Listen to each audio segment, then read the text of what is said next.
The cold was the first thing to greet me.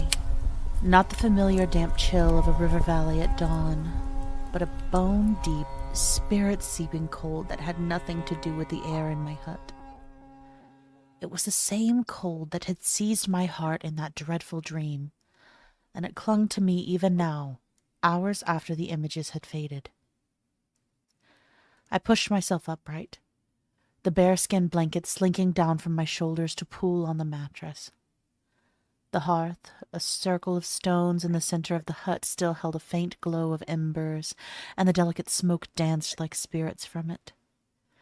In the quiet darkness, the scent of dried herbs and wood smoke was a comfort, a familiar shield against the strangeness of the night. But my mind refused to be soothed. My heart still hammered in my chest, a wild drumbeat echoing the rhythmic chant from the vision. The dream had been a maelstrom of confusion and terror. It began as many visions do, a swirling mist, a soft whisper of the gods. But then the mist had cleared, revealing a village I did not know, a sky I had never seen. The sun was pale, the trees bare, and the people were alien. Their clothes were stiff and black, their shoes hard, their faces pale and drawn. But the women were what had rooted terror in my soul. I saw a line of them, their hands bound. I saw a line of them, their hands bound, their heads bowed. They wore high collars and dark dresses that seemed to swallow the light. One of them, a girl no older than my youngest niece, had been forced onto a cart. Her face was streaked with soot, her eyes wide with a fear that shattered my heart. And the men who pushed her, they were not Roman, not of any tribe I knew. They spoke in a language that was both familiar and utterly foreign, full of hard, clipped sounds. The vision had then shifted, as visions often do, but the core of it remained a searing, undeniable horror. I was standing not in my hut, but in the center of a muddy town square. There, on a pyre built of rough-hewn logs, the women from the cart were being burned. The crackle of the fire was impossibly loud, the smoke thick and acrid, the smell of scorched flesh and burning hair was an atrocity that had no place in the divine messages I had always known. But what truly twisted my guts into a knot of cosmic dread was the reason for their suffering. The men in the strange hats and coats had pointed to a bowl of herbs, to a small carved wooden raven, to a pouch filled with polished stones. The very same items I had on the floor next to my bed, the very same items I used to heal the sick, to divine the will of the gods, to protect my people from ill fortune. In my vision, these tools were not gifts from the gods, but abominations, proof of a foulness that deserved this fiery end. I swung my legs over the side of the mattress, my feet finding the cool dirt floor. Was this a warning? From which god? The Earth Mother surely would never condone such cruelty, and the All-Father had never shown me such a thing. Who were these women? Why were they being punished in such a barbaric manner? And what did it have to do with me? The gods always spoke in symbols, in riddles I could unravel with the wisdom of the ancestors and the turning of the seasons. But for all I could tell, this was no riddle. It was nothing less than a nightmare of incomprehensible brutality. Whatever it was, it reeked of heresy. Picking up my leather patch of runes, I walked to the hearth and knelt. The familiar weight of the stones in my hands was a small comfort, a tether to the world I understood. I would throw the runes, seeking guidance, an answer. Anything to make sense of the strange and terrible fate of the women in the dark, stiff clothes. The gods, I pleaded. Gods, please explain this madness. I'm Courtney. And I'm Brandon, and welcome to Time Travelers Club. The ancient Germans, especially those from the Viking Age, are often romanticized for their martial prowess and grand explorations, and lived in a society governed by a complex and deeply ingrained spiritual worldview. At the heart of this mystical landscape were the powerful women known as seeresses or Völler. Far from being marginalized figures, though, these women were central to the social and spiritual fabric of North Germanic societies. They served as ritual specialists, diviners, and practitioners of a potent form of magic known as Seder. While the most extensive and detailed evidence from these practices come from Scandinavian literary and archaeological record, it's crucial to understand them within a broader context of Germanic paganism, a shared cultural and religious heritage that extended across Northern Europe.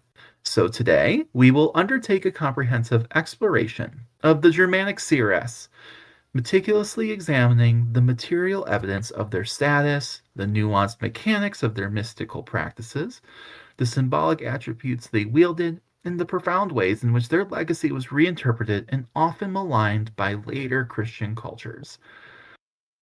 So to start with, it's time for an etymology corner.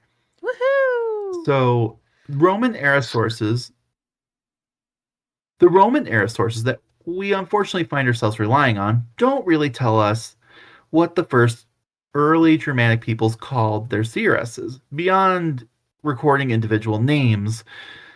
The first real clue comes from the 6th century Gothic scholar Jordan, who mentioned in his Getica that the early Goths called their seeresses Halurunai. The word pops up in other Germanic languages too. Old English has Helrun, meaning seeress or witch, and Old High German gives us Helruna, which is a word for necromancy, and Helrunari, which is necromancer. Working back from these, linguists have reconstructed an earlier Proto-Germanic word form called Halyaruno, a compound of Halio, hell, realm of the dead, and runo, mystery or secret. Interestingly, at this stage, runo still meant chanting rather than the runic letters we tend to think of today. And the sense of incantation, it was probably borrowed into Finnish, where runo still means poem. The Old English herun also has synonym, haigtes, which shows up in Old Dutch as haigis, or witch, in Old High German as hagzusa, or hagzusa. These West Germanic forms likely go back to a Proto-Germanic root as well, with originally positive connotations. These West Germanic forms likely go back to a Proto-Germanic root with originally positive connotations. Hajuj, which is also the ancestor word for Hager, skillful, and the Middle High German Behach, or of pleasure. Another theory, though, is that the first part of the word relates to the idea of a fence or enclosure. Think of the modern English word for hedge, which I guess I could see the hedge, hejaz, Yeah. hedge, which shares the same root. If that's the case, it would connect the term to Old Norse tunrita, and Old High German Zunreit, meaning something that, like fence rider. Oh, that's hot. That's hot. Indeed. This is more than just an etymological curiosity. Under Westrogothic law, it actually a punishable offense to accuse a woman of having ridden a fence gate in the form of a troll. One scholar, Cluj, reconstructed the Proto-Germanic form as "tagatusio", where that second element, "tusio", may have meant spirit. So again, like, I guess we could look at this as like almost like an in between, right? Yes. Liminal spaces. Yes. Correct. Very. Not like hitting the fence, like, nah.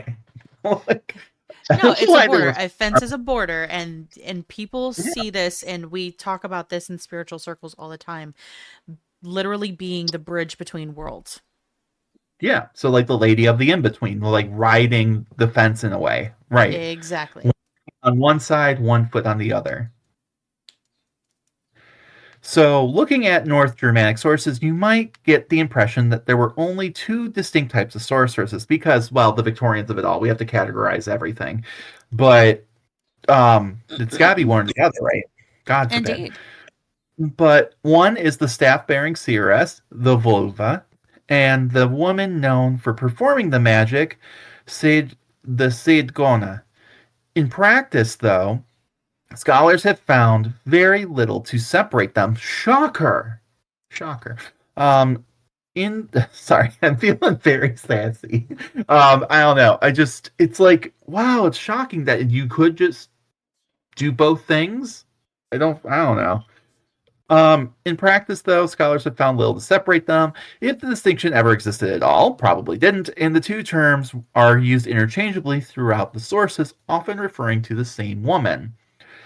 The word vulva literally means staff bearer, and it's etymologically related to the names of several early Germanic seeresses, including Ghana, Gambra, and Volaberg, suggesting that the use of a wand or staff in divination carried on from the classical period right into the Viking Age.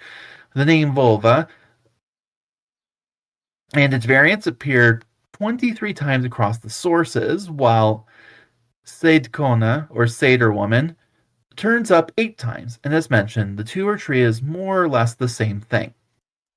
The second most common term is spakona, prophecy woman, along with variants like spakarling, old prophecy woman, and spami, prophecy maiden, which collectively appear 22 times, again used interchangeably with volva and seitkona, to describe the same individuals. There is also Weissendekona, knowing woman, found 8 times. The character Thorbjorg in Eric's saga Rauda is a good example of this overlap. She's referred to as a Weissendekona, a Volva, and a Spakona at different points in the same text. By the time these sagas were being written down, these words had probably become more or less synonymous, much like sorceress and witch are today. A rarer cluster of terms involves the element galdr, incantation, giving us galdrakonar, Galder woman, galdrakarling, old Galder woman, and galdrasnot, Galder lady, which appear 5 times between them. There's also galdrakind, Galder creature, which carries distinctly negative connotations. Another reconstructed word, Vitka, may refer to a type of sorceress and could be connected to the figure of Veka in Gesta Danorum. Book 3. It appears to be the feminine form of Vitki, sorcerer, and its only clear attestation is in Lokasena 24, where Loki accuses Odin of having wandered the world. Vitkaliki. That is in the guise of a Vitka. And this is just, to clarify, we're going to get more into this episode. Mm-hmm. Like this idea of there's like homophobia is not the right term, but the idea of like, oh, you're just parading yourself out there like some like woman, Mm-hmm. like right. He didn't call him a sorcerer; he called her a sorceress, essentially. Correct. Very But much also, so. but also like that Vicky, you know, that's masculine. And it's like, oh, like, what do you think? You're just some lady boy, essentially. A little bit, a little bit. Then there is Heather, a personal name that appears 66 times in prose sources as a word for sorceress. It also crops up twice in the Poetic Edda, in Hyndluljóð and Voluspa, where it's the name given by Gulvig during the War of the Gods. A study by McKennell of Norse sagas and Len Namabok found just one instance of a woman named Heather who doesn't also act as a seeress. The name has been linked to words meaning heath and heathen, but it's also been interpreted as carrying connotations of radiance, golden light, honor, and reward. Finally, there are the purely negative terms. The ones translate roughly as witch in the most unflattering sense. These include skas, flagd, kona, giger, and falla, all meaning something along like ogress or giantess, as well as hala and fordeda. Unlike the more neutral or even respectful terms as discussed above, these names were clearly meant to demean. It's like calling somebody a badass and then calling somebody a bitch. Right. Well, I mean, to be fair, I call people bitch all the time, but like the connotation is different. It has inflection differences. I mean, I feel like we can really go like the full witch here and be like, okay, like a sorceress or like a cunning woman or healer versus a witch. Yeah. Right.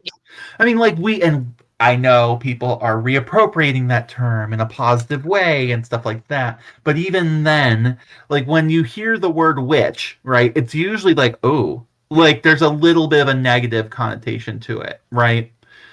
Well, that's because Also, we live in a mostly Christian society or a mostly built by Christian society that has decided to form the language to its own means.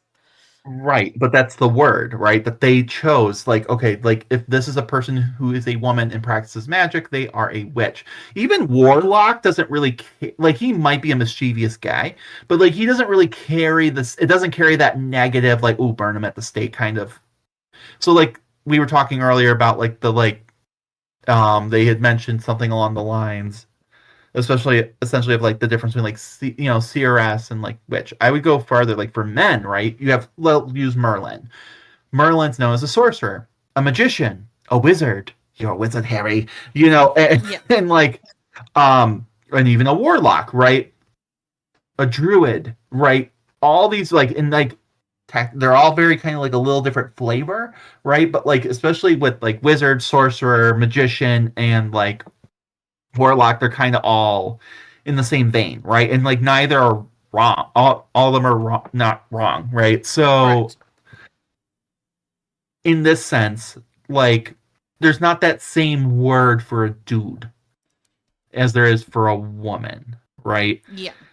Warlock may be the closest, but even then, like necromancer, and even then, like Queen Elizabeth the First had a necromancer. So, like, Yeah. Well, is it let's kind of go into that because realistically, necromancy is just discussing with the dead. It is not actually raising somebody from the dead. It is just talking to the dead. right? And like That's also it. like there's also this like necromancer too. We have like this certain image in our head, right? Partially due to D&D and all that, but um in the sense of like, oh, these women were necromancers, like no, like they may be speaking to the dead too, but you also have to think about like the religious aspect of this, like the ritual of it all, Mm-hmm. helping people pass on, Yep. right? They might be your funeral directors, Correct. right? They're going to do the body prep, right? um they would be no different than like the priests of Egypt in that sense, right? But no one's calling them necromancers, right? But Because it's a different. For some reason, mhm. the aspect of dealing with death was seen as something lesser than rather than something necessary to the society, and that's where Well, really I would we need to I would we need to honestly fix that real quick. think that's modern because I would say Very. in ancient Germans, Celtic, Proto-European, especially society, most of these societies, but like think about like Stonehenge and things like that, right? Like Mm-hmm. all of these things, like no, like death was like the next step, like another part, of life. It was.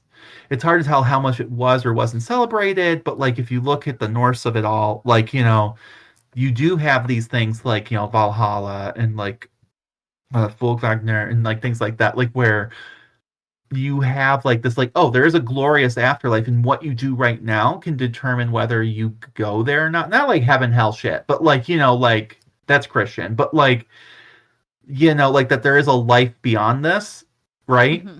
And then even then a future beyond that, and like you have that in Egyptian mythology as well, right? Like, and it's Mm-hmm. important, like how you die, how those rituals are done, and like that's not viewed as scary, but it is viewed as precious, and you can't just trust anyone with that. And since No, you can't. women get into are these spiritual leaders, they're the pillar of that. Of course, it's going to default to them. However, once Christianity gets a hold of it, and they're trying to eliminate the woman from that role because that's the job of Christian priests to do, not your local cunning woman. Now she's a witch necromancer who's using magic to fuck with the dead and shit and create Draugr and all sorts of shit. Exactly. So like, but yeah, just tangent there. But like, if you heard the word necromancer, you went, oh, she's playing with the bones. Like, probably not. Probably That's not. more likely. Congratulations, that part of your brain has been colonized by propaganda. Yeah. Ta-da! And like, not that she doesn't play with bones. I'm sure she does. Probably not human ones though, and More that wouldn't have likely been animal considered. bones. Yeah, like there's a lot of societies who do that. Like the Romans are looking at the entrails of animals. Like I mean, you've got like in China, like knuckle bones, like and like Yep. that was also women who like fortune tellers, which again is a colonial term, but whatever. Where they also No. did that, but that's considered necromancy, right? Yeah, I mean, you Um, got scapulomancy, you've got throwing the bones, you've got so many different types of divination based on bones. yeah. Okay? Grant, all of Like, those practices would be considered black magic, of course, later by Christian colonizers. But hold up. Hold up. Now you have activated my trap card. Okay. So thank you so much for bringing up the term black magic. I want to simplify this as much as I possibly can. Black magic, realistically, is the term used for anything that is not done within the sanctity of the church. You would have priests that were actually practicing magic, but because they were priests and they were part of the church, it was seen as white magic. So I need those terms to get fucked. I need those terms to get to be fair, fucked. in your context, still they get classified as that. Why?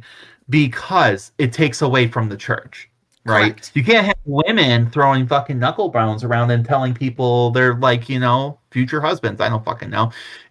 Like shit like that. You can't have them performing these rites that allow people's souls to pass on to an afterlife they didn't approve of. It's a control thing. Correct. And even like the sacrificing of animals being pagan, oh well we can't, again, same reasons, can't have that, but like those aren't considered necessarily necromancy specifically like people bones, people stuff. So was more my point of what I was getting to. But either way, like the term black magic, yes, is like this term of like, oh, anything that like Christian society in particular doesn't approve of, and like white magic kind of is a more later, newer age term, because that would Yes. just be like, oh, well, that's the priests. That's like they're just doing their job. Like they didn't call it white magic. They called it black because it's like, oh, like dark stuff. But even then, that's black magic's also technically a modern term as Yes. well. So it's not even like they would just call it, like sorcery was the term that they usually used, for a while. But yeah, the point is that all this, right? Like we were like this wild tangent that we've gone on, right? Like this is just showing you where a lot of these modern words come from and how they would have addressed these women, right? Mm-hmm. And how like a lot of them did have honorable names and things like that. And it kind of gleans at kind of like what their jobs were. And then like some of these like ones later, of course, these slurs, those come later, right? Yes, they do. So All right. So we're going to reel it back in and we're going to look at the role of these women in society. So, as we discussed briefly in the Freyja episodes, the concept of fate sits at the very heart of Germanic literature and mythology, and the destinies of men are bound up with supernatural women and seeresses in a way that's hard to overstate. The seeresses weren't just respected, they were feared and revered by gods and mortals alike. Because from the Christian lens of it all, you have to also think these mhm. gods are not omnipotent. No gods are omnipotent. That is really reserved for the kind of gods that is very monotheist. And like I kind of like I don't want to say things indefinite, but I do always kind of give side eye to this. It seems a little weird that you have Sky Daddy Odin, right? Mm-hmm. And then like Balder, his son, the shining example, who is slain mischievous adopted son, through trickery. And then the mother who always dresses in blue is sobbing over this, and she had tried so hard to protect her child. Yeah, like it's mm, giving God, Jesus, Mary, and Satan. a little bit, a lot of bit, But and well, that is on even purpose. right, and it's like, is that how the original tellings of this were portrayed? But wordage could have changed, right? Mm-hmm. It's just like I always give that side eye. I don't know a Hondo. I'm sure I'm not even the first person who's ever thought of this, Oh, but like, absolutely not. I have seen so many you know, theories on it. It's it's not my hilarious. field of study enough to dive that deep into it. Where I'm like, oh, I don't want to be like, I'm the like, no, I am not the foremost person on this topic. There might be a historian out there who's like, actually, and valid. I'm sure if you've made it your life's work, rock on. But like, also, if you've been like, nah, we've noticed that too, hit us up. But it's just like, but that again, it wouldn't surprise me simply because who is writing this stuff later, right? You can't Exactly. make them omnipotent, but the couple that they do make really powerful and really kind of like pure are those, right? Correct. And that's why Loki is like, it's like, oh, all the things that we don't like. We're going to put on Loki because Loki is, quote, Satan, unquote. But also, like, he could be doing all those things, and it wasn't written in a way that was like necessarily bad at the time. But it's like, oh, Correct. well, we're gonna make him and sound like an asshole for it. Who knows? Exactly. So even Odin himself sought out these wise women for counsel. The Norns are perhaps the clearest expression of this deep connection between women and fate. But it was the Seeresses who brought that connection to life in the real world. Their influence wasn't purely spiritual either, it was very much political. Whenever the Romans found themselves dealing with Germanic tribes, the Seeresses were a presence they had to reckon with. A striking example is Ghana, whose political standing was significant enough that she was brought to Rome alongside Macios, the king of her tribe, for a formal audience with the Emperor Domitian. The two were received with full honors before returning home, a remarkable testament to how seriously her role was taken, even by Rome. Yeah, because I mean, Rome misogynistic AF, as we learned with Cleopatra. For real, they don't, but they do respect. They're kind of like a God, like an animal in that sense. Like I Yeah. think they're animals, okay, but like yeah, it's just like one of those things. That's one language they understand. If they're like, oh, these people could whoop our ass, then they will stop being as misogynistic. At least For a and moment. to your face anyway. But they're also going to use that as a reason of why you are barbarians. But because but yeah. But yeah, I mean, we're also going to talk about an important CRS at some point down the line, and you're going to see this play out all over again, right? Because it's not an either or. The spiritual is what made her powerful. It is what made her influential. It is why these kings. Because like let's not sugarcoat anything. Like this was not a matriarchal society at all. Like women had their role, and men had theirs, and they. As we learn through Loki, and we're going to learn through Ergi and stuff, like they do not like them overlapping. But it was respected, right? Mm-hmm. And of course, they're going to take their person who they feel has a connection with their gods with them before they make any important decisions. So with that, the Roman historian Tacitus, who unfortunately we have to rely a lot upon, unfortunately, but that.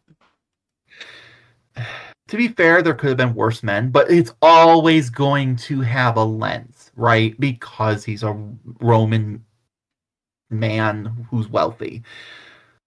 So Tacitus claims to have met the great seeress Ghana, and by the way, not Ghana like the country, like Ghana. This is Ganna. So Gianna. Well, that's what I'm gonna call her, Gianna, because that's hot. All right, so Gianna personally, and so Tacitus met this Gianna personally and learned much of what we know about early Germanic religion from her, apparently. It's giving Odin and Freya vibes there, isn't it? It really is. It really it's like, is. Oh. So he captured this attitude. Succinct. Why did I write that word? Succinctly.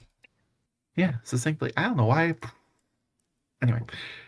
So Tacitus captured this attitude succinctly when he wrote that the Germanic peoples believed women possessed an element of holiness and natural gift for prophecy. Another passage, this one, a statement from the Batavian tribe to the Romans, put it even more vividly. The Batavians are interesting too. I'm not getting into it. There's a whole thing with them. But they're given a choice of masters, they said, they would sooner submit to the emperors of Rome than to the women of the Germanic peoples.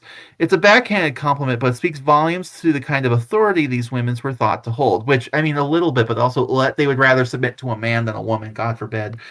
Anyway, that said, these weren't just ordinary women who happened to be respected. They held a distinct and recognized office within their societies. Both Markt and Sundqvist also noted, while Roman sources tended to call them priestesses, that label didn't quite fit in any strict sense. Nostro makes a similar point about the later Norse vulva. She didn't perform sacrifices per se, like in the Roman sense, right? Like I'm sure there were sacrifices made, but like that's not like the only thing she's doing. And it's not like quite the same. But her roles as prophetess and sorceress were still central to the spiritual life of her community. Price draws on Catherine Morris's definition to capture what actually looked like in practice. A vulva's magic was hands-on and immediate, concerned with changing the weather, casting spells, and exerting control over the world around her. Mm-hmm. So, the earliest written, which, I mean, that's crazy, though. Like, I mean, I feel like you know, like if you're just bullshitting it, you would have gotten caught real quick, right?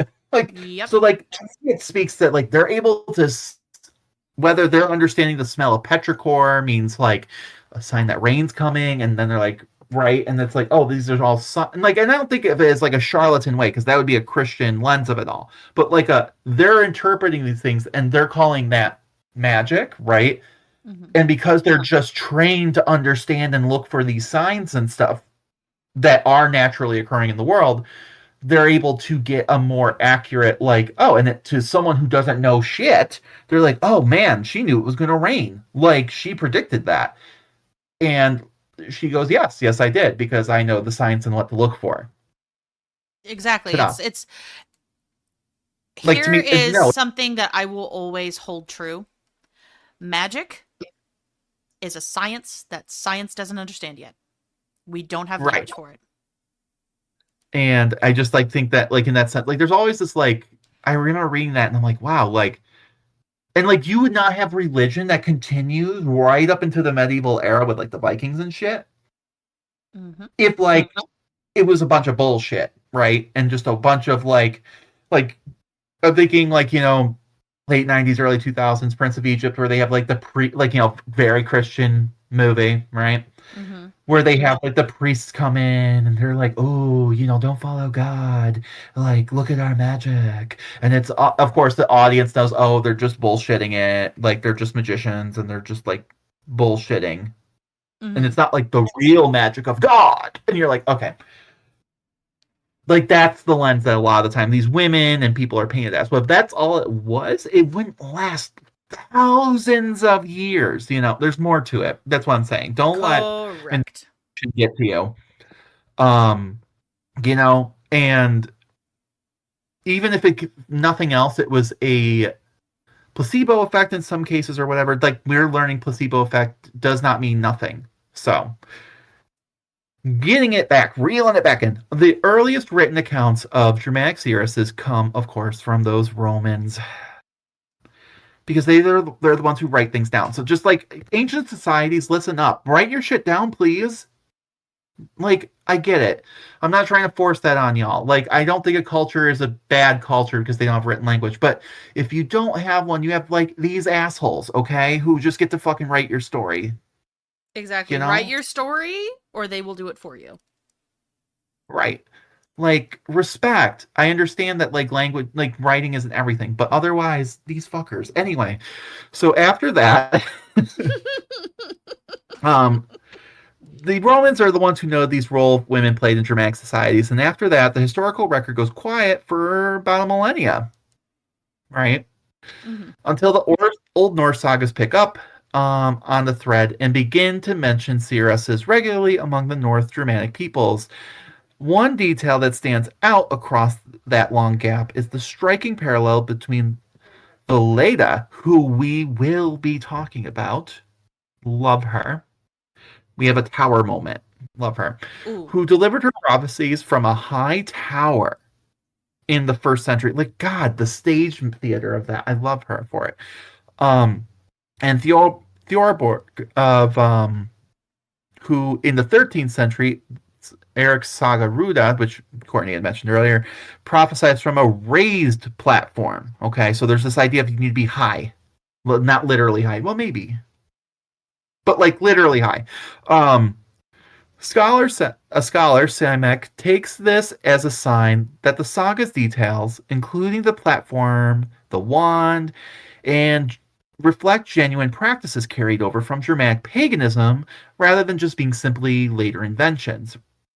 Because we're seeing like the same thing, like it's changed, but the same thing, like this idea of being high. And I don't know why, like, I am imagining like the Pride Rock scene from fucking Lion.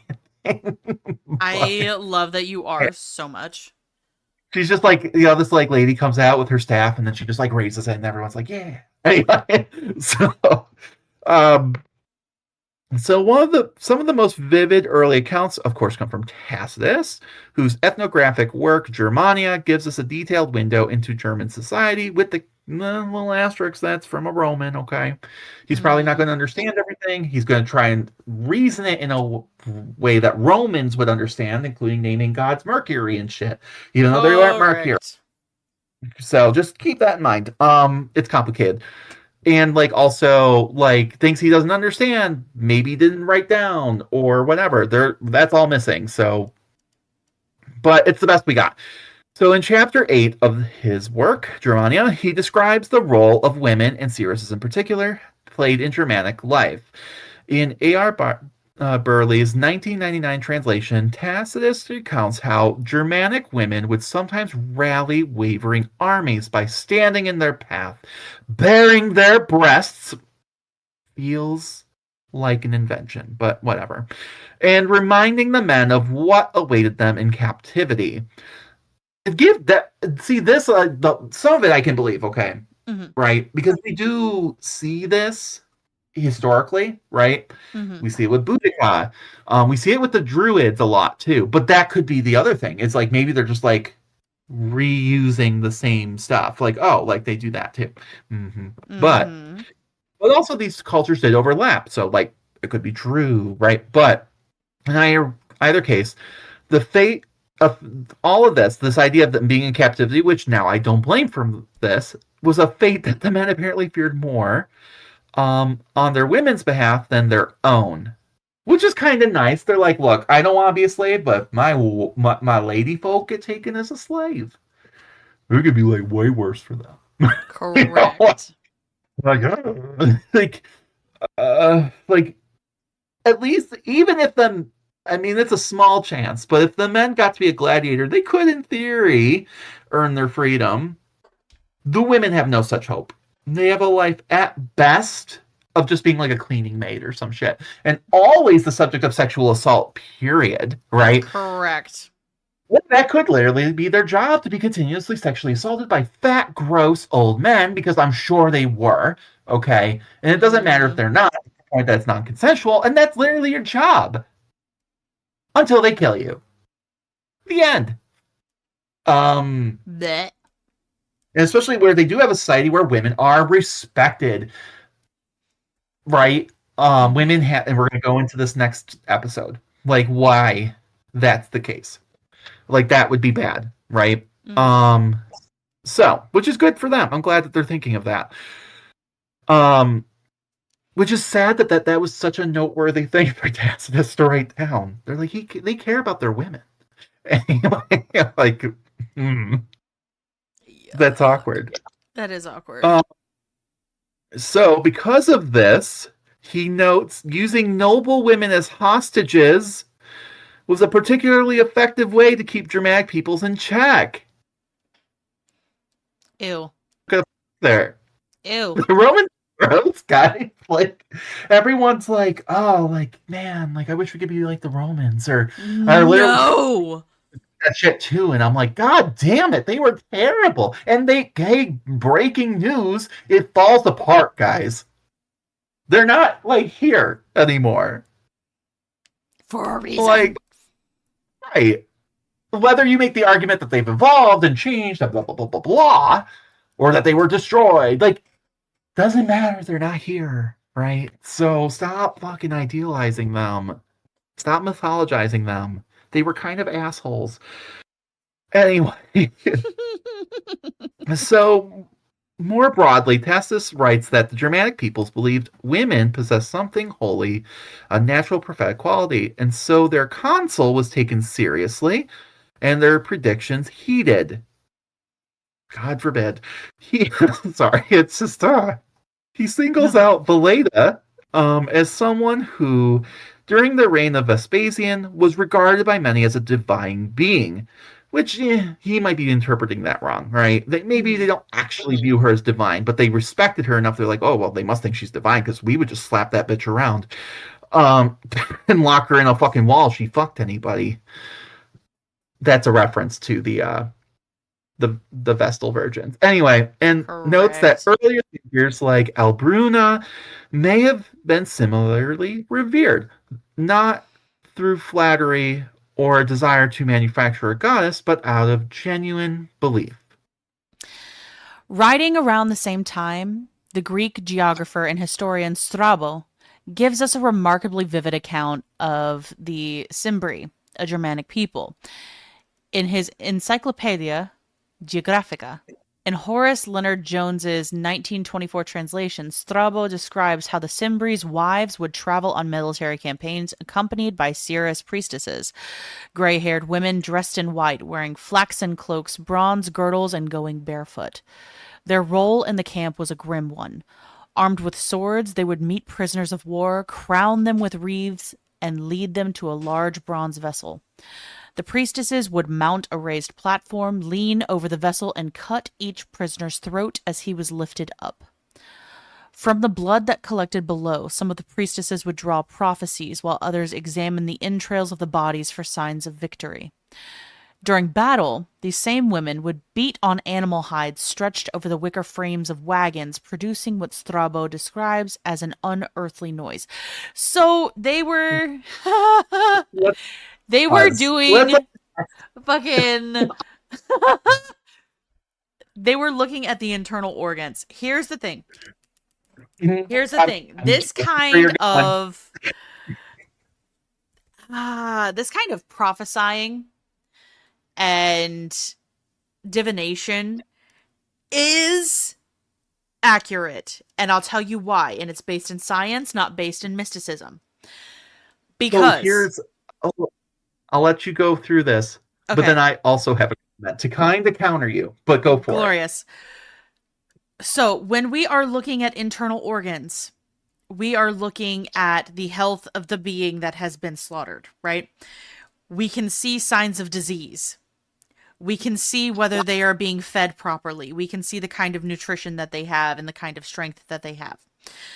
So even though it seems very woo-woo, it is just like an autopsy in that realistically, if you take a member of the herd, and I hate putting that on there, that was captured and slice them open and look at his guts, you can probably accurately state what the health of the rest of them are. So this is my counterpoint. Okay. Some of this reads as, okay, maybe authentic. Like the platform thing we already discussed, like that tends to be a thing. So there's a lot of things here, though, that read as propaganda. Okay? The big one for me being the entrails, because that is a very Roman thing to do. And for Romans, they only did that to animals. So for you to take our proud men and treat them like animals, right? And with the animal stuff, I would agree with you, because like they would specifically do that a lot of the time when there was like a drought and things like that, right? Mm-hmm. Also the Romans did do human sacrifice. Don't let them tell you otherwise. The gladiatorial games were human sacrifice, but Correct. They literally also sacrificed intersex children. Yes, they did. Like, yes, they fucking did. Full stop.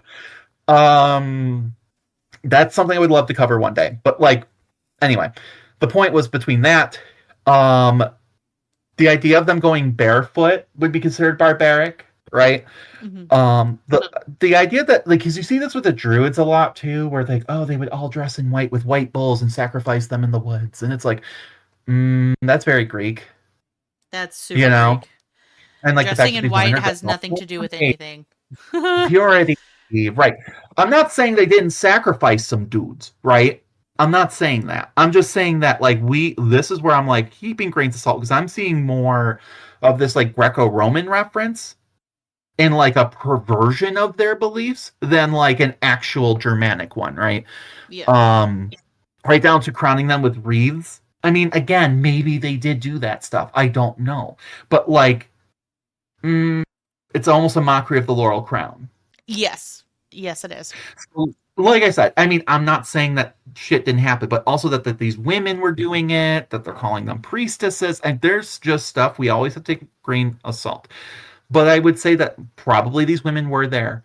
They may have done some shit. Some dark shit. Right? But they were all doing dark shit, okay? I'm just saying, like, the nitty-gritty details of it all. Just keep in mind that everyone had their propaganda. Correct. For sure. So a different kind of encounter is described by the Roman historian Cassius Dio, writing in the 2nd century CE. In chapter 50 of his Roman History, he recounts an episode from the campaigns of Nero Claudius Drusus among the Cherusci. In Foster and Carey's 1917 translation, Dio sets the scene with a string of bad omens, storms and lightning strikes destroying buildings, temples damaged, including that of Jupiter Capitolinus.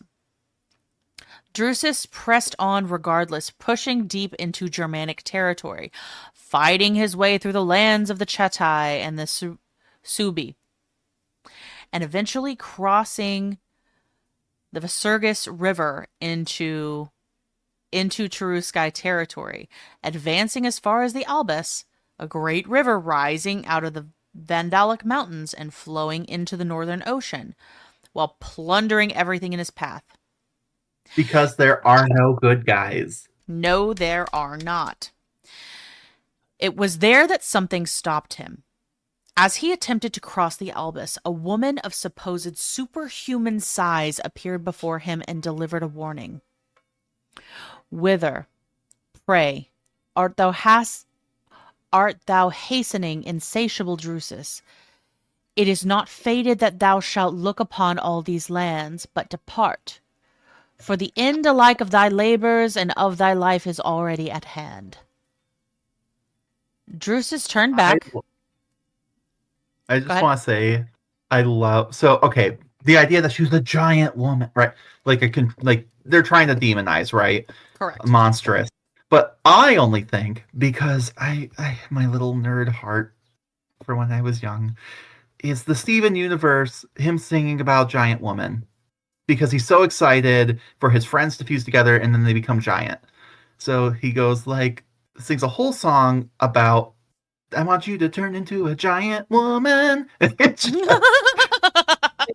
like this very majestic being, right? She's so badass. She's like 8 foot tall and fucking gorgeous with 4 arms.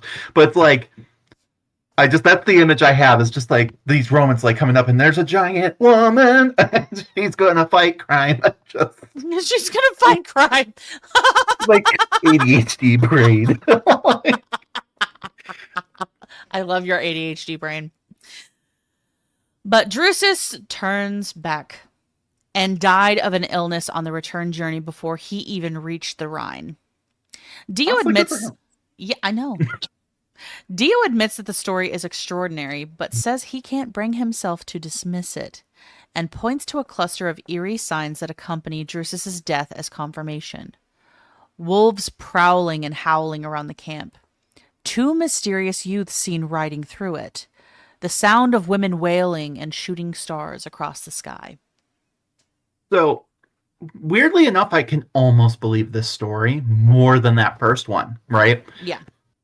First of all, could there have been a giant woman? Yes. I will say yes, okay, for the hypothetical. Because you know what? Tall women exist, okay? Not everyone's fucking Victorian, like 5 foot whatever. You know, Hi, like I'm 4 6 foot foot tall. tall. Right. There could be a badass lady, and he was like, nope, nope, and nope. Right? Like, right.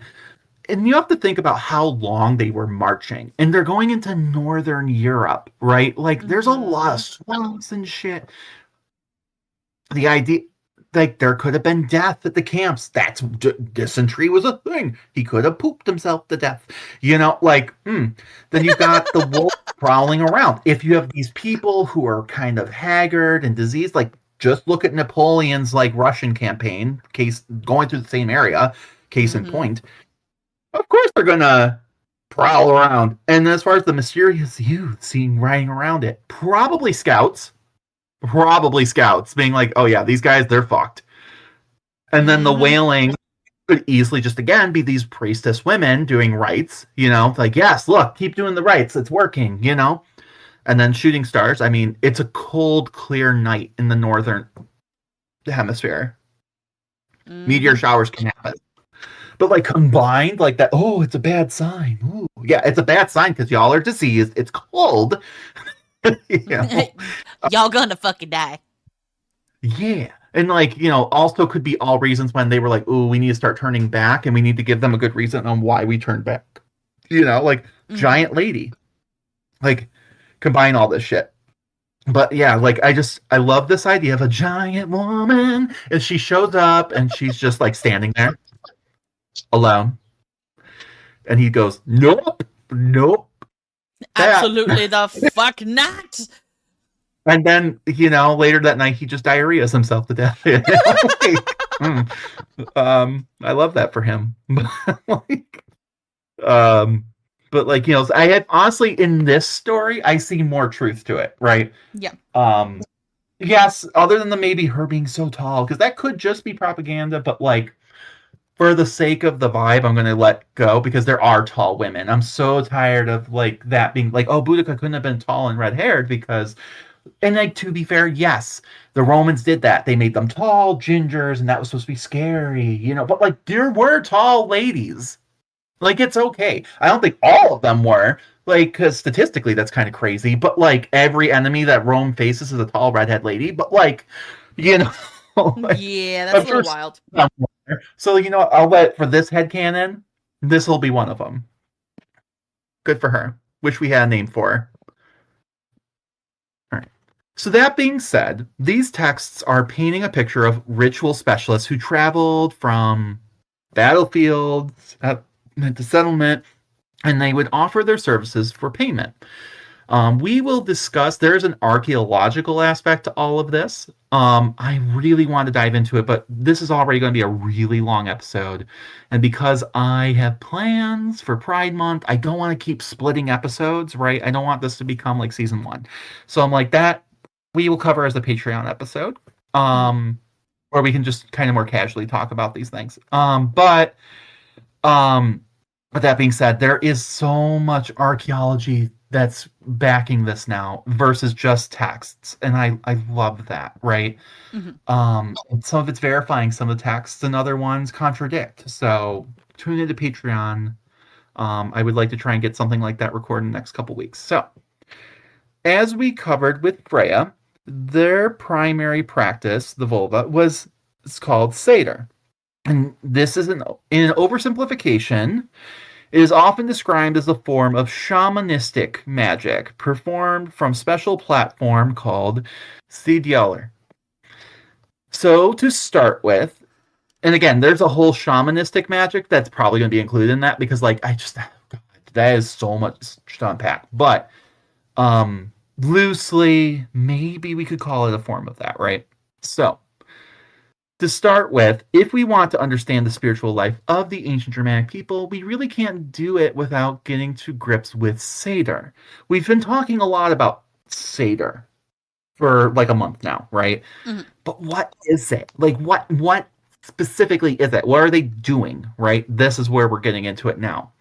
It's one of those words that resists easy translation. In another little etymology moment, it gets rendered as magic or sorcery in modern texts, but neither of those quite capture what it meant, right, to the people. Okay. Sorry, my thing bounced.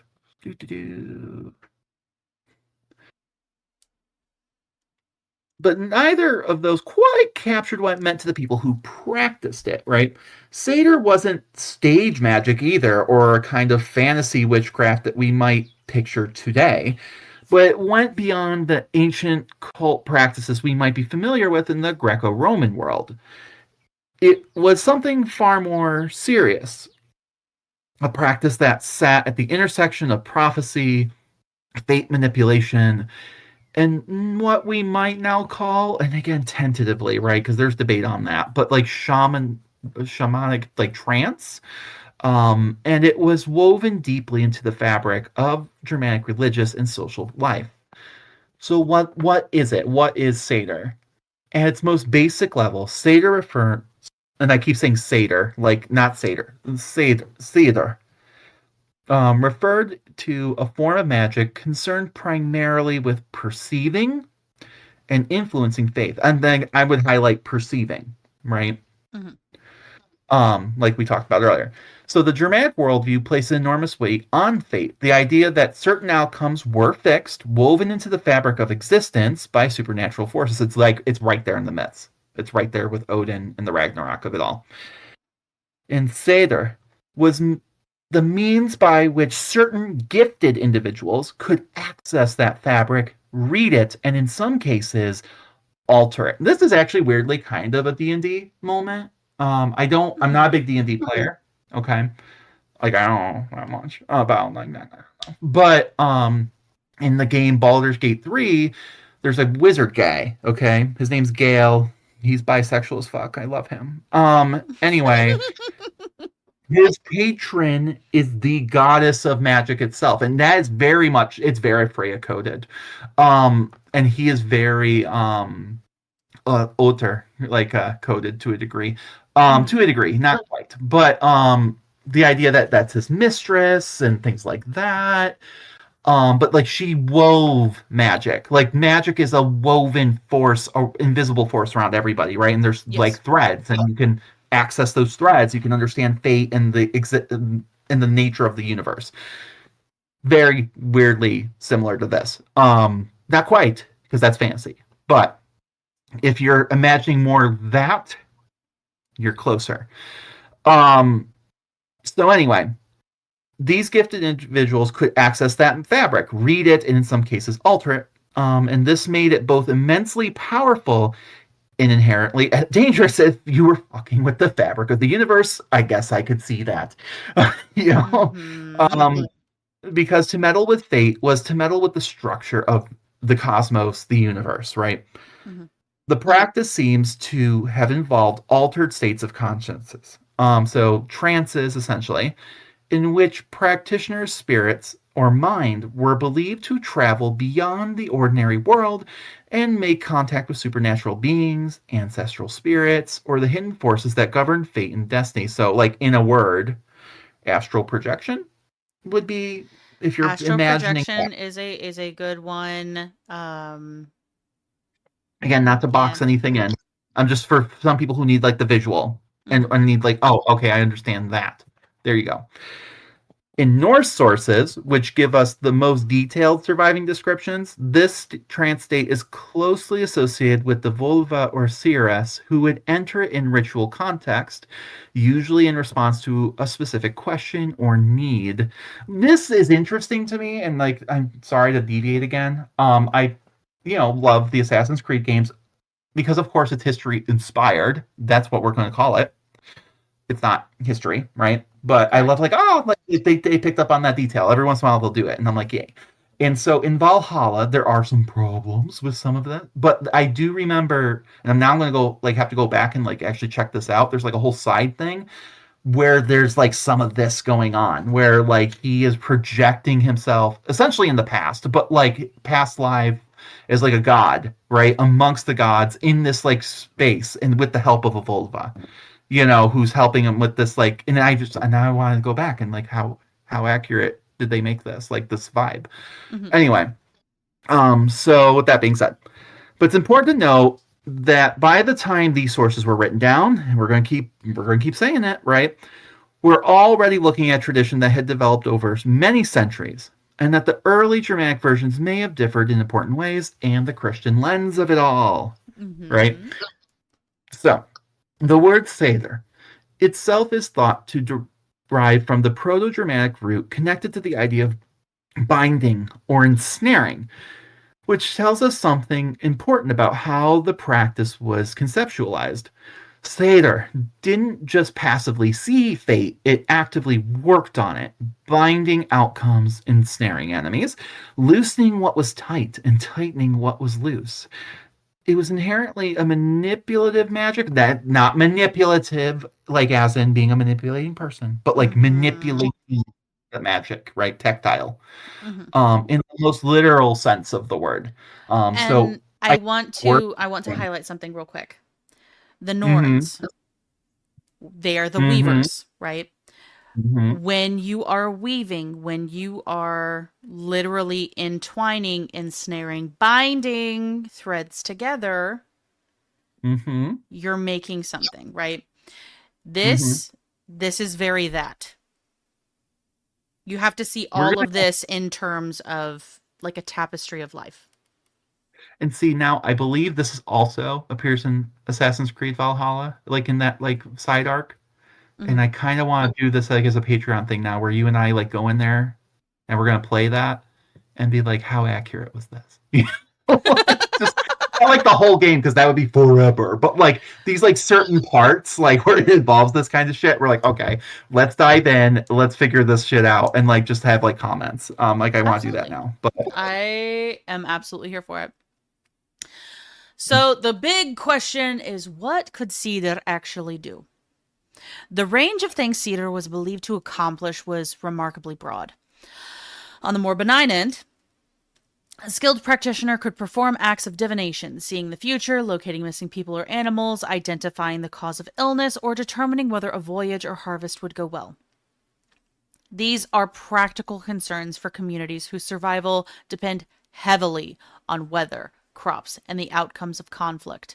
And a reliable seeress was therefore an enormously valuable member of society. But cedar could also be used offensively. A cedar worker could curse enemies, bring sickness down on a person or household, cause madness, or strip a man of his luck. And luck, in the Germanic worldview, was not just a nice to have, but a vital spiritual quality that affected everything from personal successes to the welfare of an entire family or clan. To have your luck drained away by a skilled practitioner was a genuine catastrophe, not merely superstition. And, okay, like, I have to pause. I know you are on the skeptical side of all of this, right? I mean, skeptical is a harsh term, but sure. I always just view everything. Skeptical makes it sound As like you should. I don't know, an As you asshole. should. But like, I always like I have to hear everything out Perfect. before I make decisions. That's it. Perfect. You know that I have done work in this field. Mm-hmm. This is I have been paid to do work in this field. This is exactly what I have done, and I can tell you how I see things. When I actually go to read people and read futures and things like this, I can tell you it is like tree roots. Your future is like a tree root. The one that you feed is the one that continues to grow and go further. But there are always other paths. There are always other paths. If you want to choose to see it like highways, like a tangle of highways, you can do that too. Mm-hmm. The one that you actually actively turn on is the one that you feed. But right. that is quite literally the visual that I get in my mind every time I am reading for somebody. So this is describing what I already do. So it's not crazy. It does still occur. It just has different names now. Because time. So now I am not a physicist, okay? Mm-hmm. But it makes me wonder a little bit. So I think at least pop culturally, we've all heard of something called string theory, right? Yes. So like, and again, I have a feeling that this is not only an oversimplification, but like a misunderstanding of it all. Because just me a minute ago, like, kind of like, okay, is this like the same thing? It's just saying that subatomic particles are tiny vibrating one-dimensional strings of energy rather than point like dots. Okay. Yes. So that's a whole thing, right?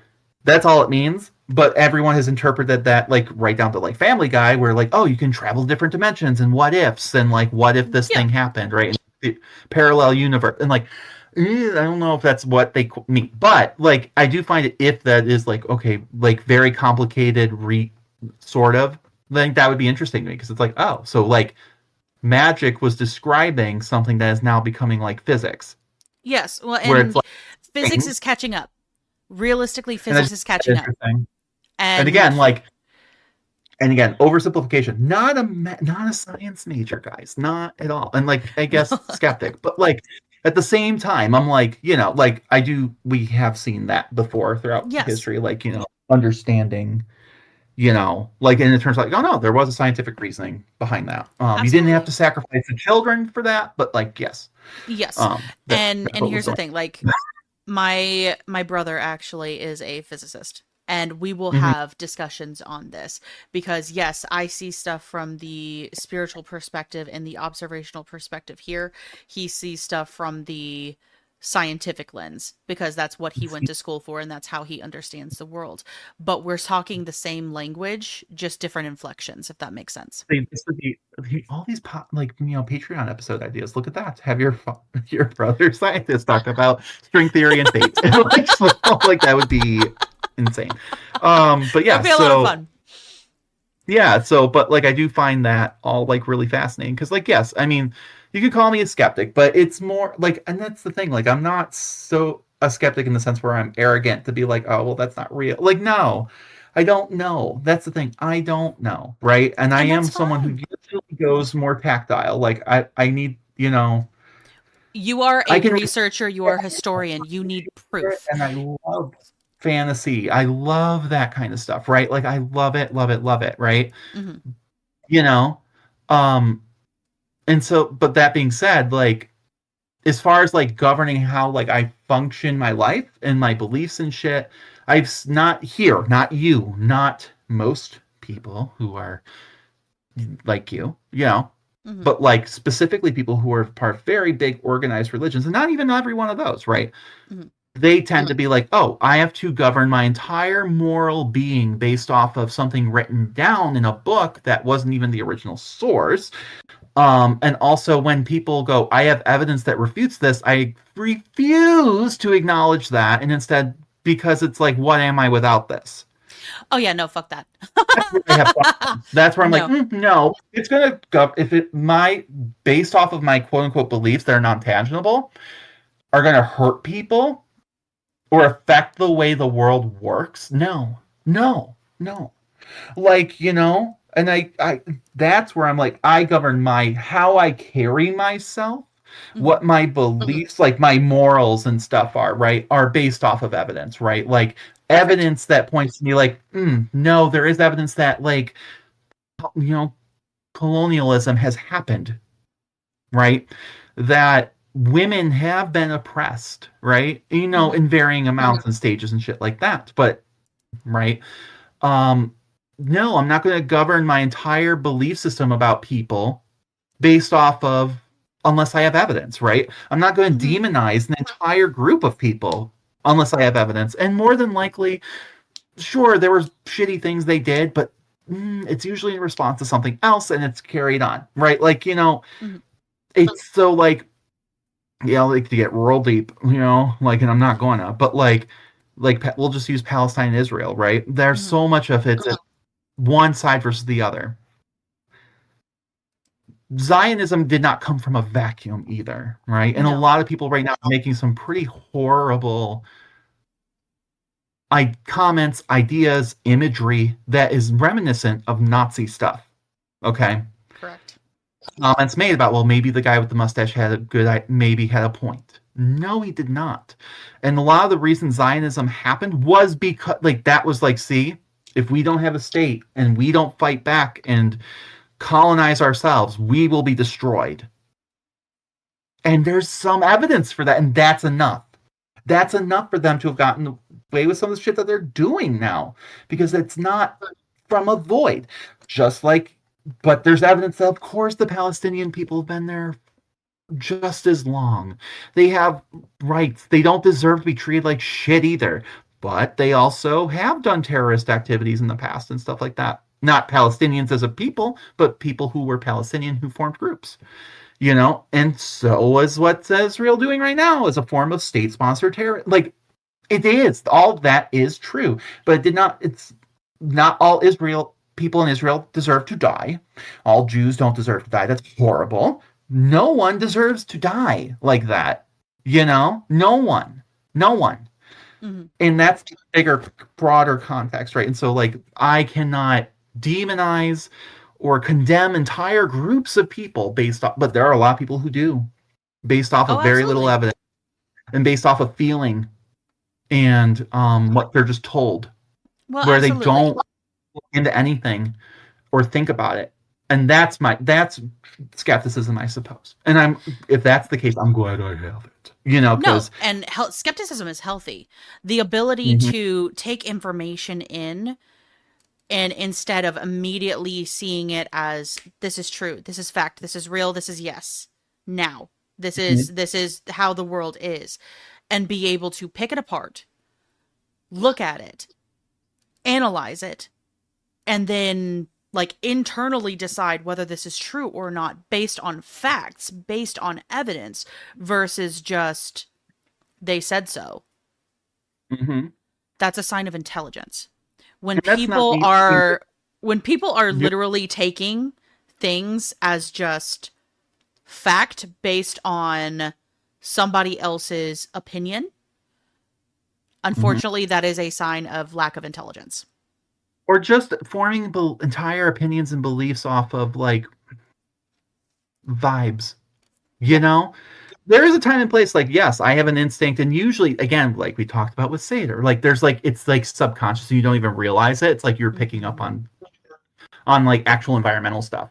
Correct. But like with that being said, like it's this is not me being like, oh, I don't pick sides.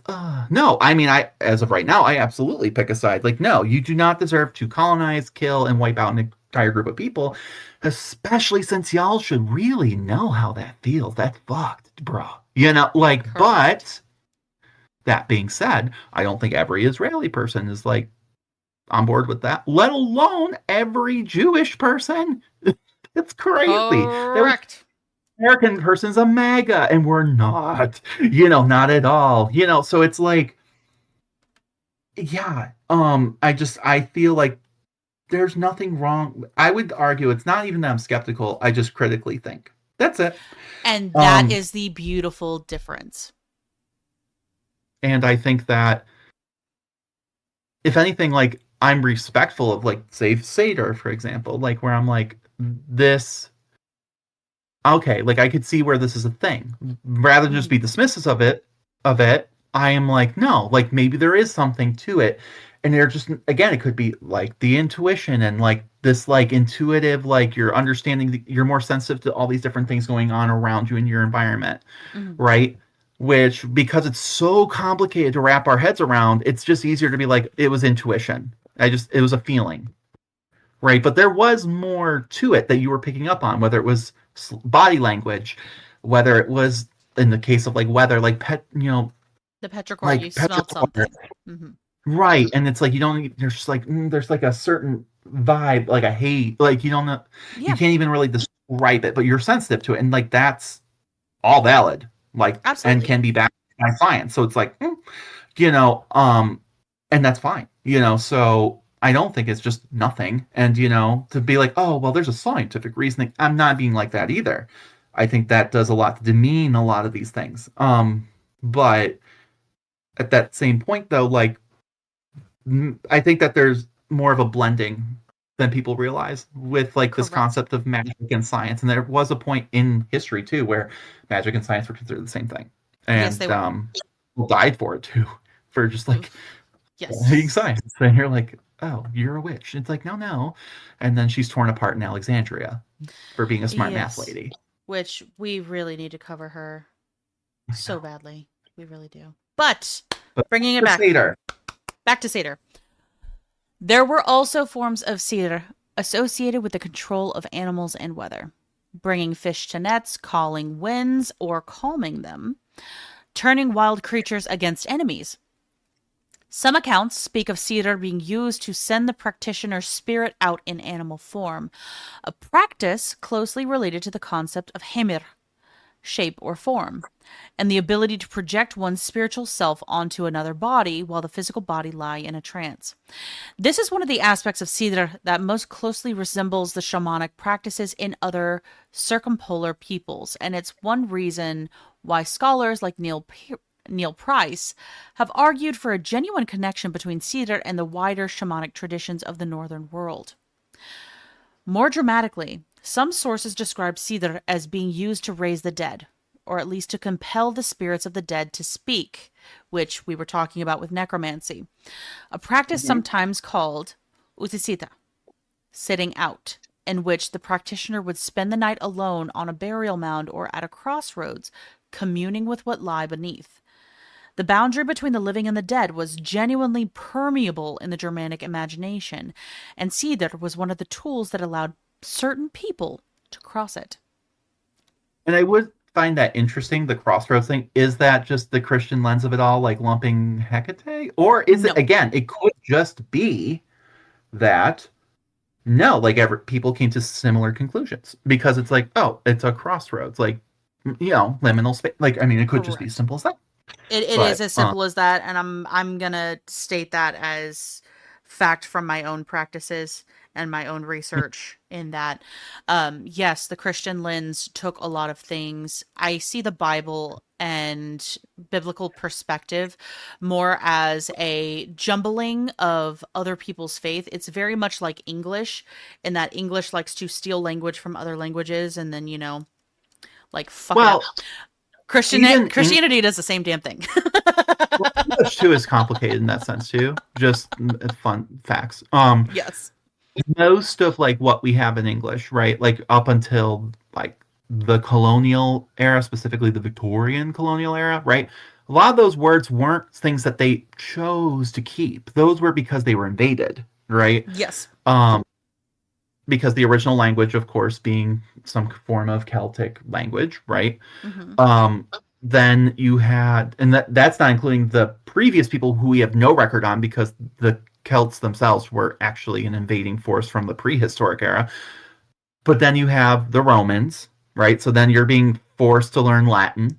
So you're Hmm. going to include Latin in your everyday vernacular after 100 or 200 years of that, especially amongst the noble people. Then you had the Anglo, quote unquote, Anglo Saxons, just different Germanic tribes, including Saxons, the Angles, the Jutes, all this, right? So they're bringing now their Germanic language. And so depending on where you are, now that's also being blended in, right?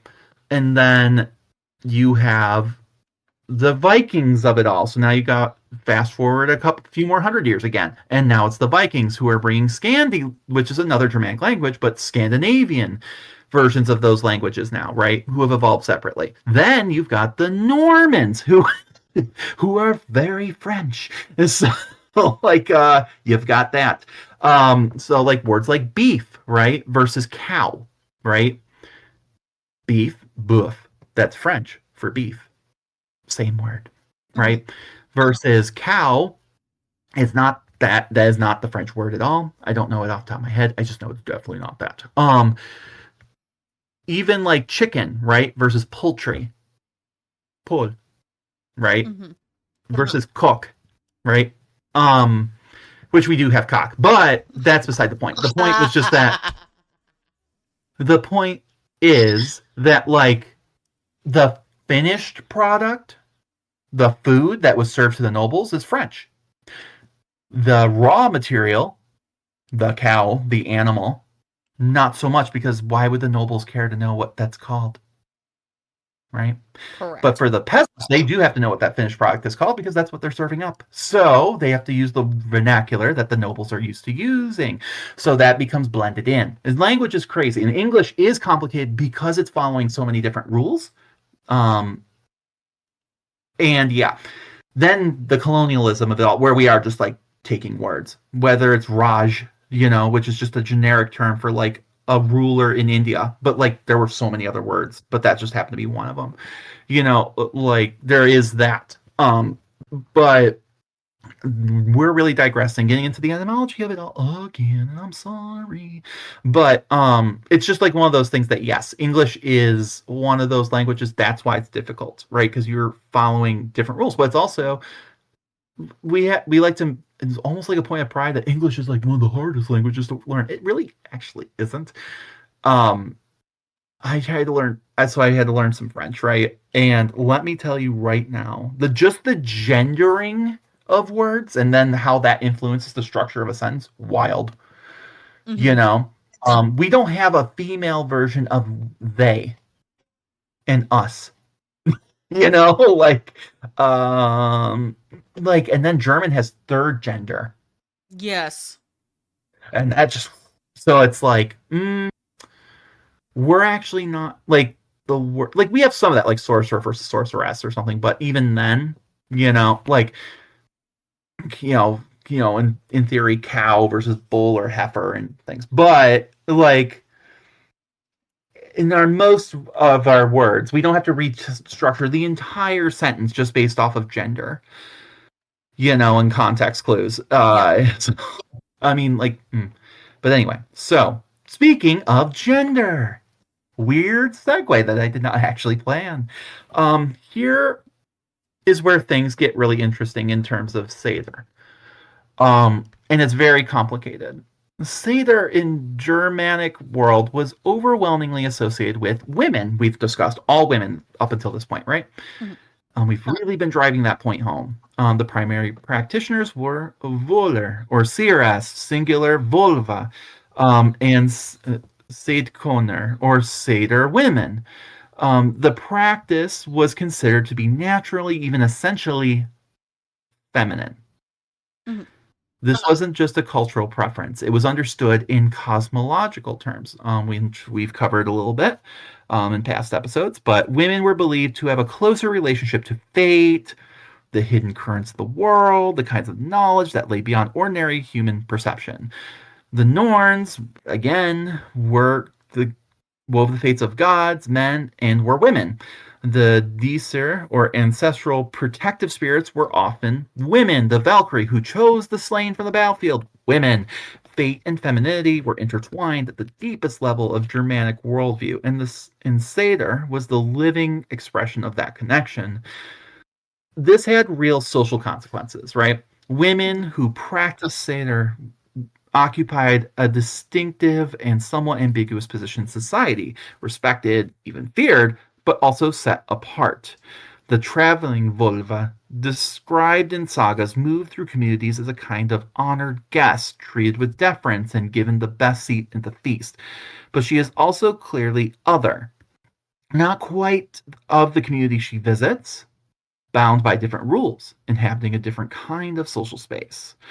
There's something in these accounts that genuinely feels uncanny, as if the seeress exists slightly outside normal social order, precisely because of her access to hidden knowledge in places um, beyond it. So the other thing too is we're going to get into this more next episode with the role of women in Germanic society.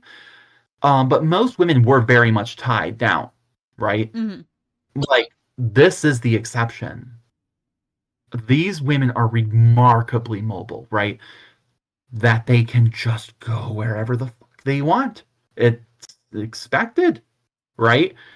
Um, they're not tied to a hearth. They're not tied to a home, or a place. Never expected to leave. Like that. That's quite the opposite. And honestly, they're more mobile than most men. And you just don't see this in ancient societies, really at all. Period. Mhm. Mhm. Not at all. Like when we were talking about the Greeks and the Romans, did not at all. The Vestal virgins can never leave. Like period. Like they know. No. Like and those were the most powerful like comparison we can really have, like and they were absolutely not allowed to leave. Um so like even in ancient Egypt, like and some of that's practicality, right? Like most people in general never left their village, right? But like the idea that like it was your job to go anywhere and everywhere, you really had to be someone special. Queens might be able to, depending on the context of the society, but even then, right? So these women are something unique, right? Mhm. The only other people who had stuff like this were maybe your nomadic tribes, but that's just again because everyone's living like that. Um, but like you are in a sedentary society and your role normally would be to never leave the home, and yet you are special and you can, and you're not outcasted for that. I Mhm. find that really cool, very fascinating. And this is really the only place we see this. So that's pretty badass. So what happened when men practice Seder, you might ask, right? This is where gender dimension of the practice becomes really kind of fascinating and where sex enters the picture in a very direct way. Sex as in like biological assignment, okay? Yes. Not like well, we will get into that later. Anyway, so men hypothetically could and did practice Seder. But doing so carried a profound social stigma. The Old Norse term for this stigma was called ergi or arger, a word that is notoriously difficult to translate cleanly, but essentially carried connotations of unmanliness, sexual passivity, and moral cowardice, all rolled into one. Okay. Modern, not quite, but the impact would be being called a faggot. Mm-hmm. I won't even say gay because like that's more like us 90s, early 2000s kids. Like, oh, if you were called gay, it would be kind of like that. But like, I think has moved on for the most part. But being called a faggot still, at least in American culture, right, has that a shock and awe, knee-jerk reaction, very much like that. Yeah. Oh God. Especially to be called so by like a hetero person that you don't know, that would be the reaction, right? Like, correct. I mean, I guess imagine being in like a court setting and the judge goes like, "You're a fucking faggot." That would be yeah. But this is the word that's carried, right? Mm-hmm. If you were at a store and you heard someone whisper, "Yeah, that's that fucking faggot," like that's the vibe when you call someone an ergi or an arger. And there was so much to this, right? To call a man this was one of the gravest insults in the Norse world, which again, if we're using this metaphor that I've created, right? If you were a hetero guy, right? A lot of hetero men, conservative hetero men, and someone you were walking by and like, faggot. Like, that's the stuff you see on the news where a Florida man beat the shit out of someone to death. Right? Yep. It starts fights. It starts stuff, right? And this was the same thing. It was serious enough that it could legally justify killing a man in some contexts, which we are starting to see some of that, unfortunately, now too. Yes, we are. Yeah, and like where that, and so, in practicing Seder was strongly associated with being arger. So why? The connection seems to run deep. Seder, in its ritual form, involves a practitioner adopting a receptive, passive role, opening oneself up to external forces. Bottom. With no hate. Okay. But in these hyper-masculine cultures, we saw it with Rome. We see it with Greece, right? To be the bottom bitch. Even today, right? A top it still is carries less a bad connotation. Right. Bottoms, like culturally speaking, are always portrayed as like I've dealt with this shit before, right? People assume, well, which one of you is the top? And they always assume I am because I'm tall. First of all, just fun facts about my relationship. None of anyone's business, but whatever. But like, we both have a good time, period. Right? Like, why do we have to conform our roles, period? But you will see like, a lot of times, like, oh, he, not with us in particular, but in general, oh, he's the top, he's the big, tall, or he's the short twink. Oh, I would have thought he was the bottom bitch. Well, why? Well, because he's feminine. And that's it. If you are literally receiving anything and playing a quote-unquote passive role, you are the feminine one. Which makes no sense whatsoever, but okay. But it all comes from this idea of dominating versus taking it. Right? And that's what determines masculinity versus femininity. That's why if you were a Roman man and you performed oral on your wife or girlfriend or whoever, you were in fact now the woman and she was the man. She was penetrating you because you serviced her and she was on top. Top is more fun anyway, but that was considered masculine and therefore monstrous. So even in this like metaphorical sense where you're just taking the spirits in and receiving information, feminine.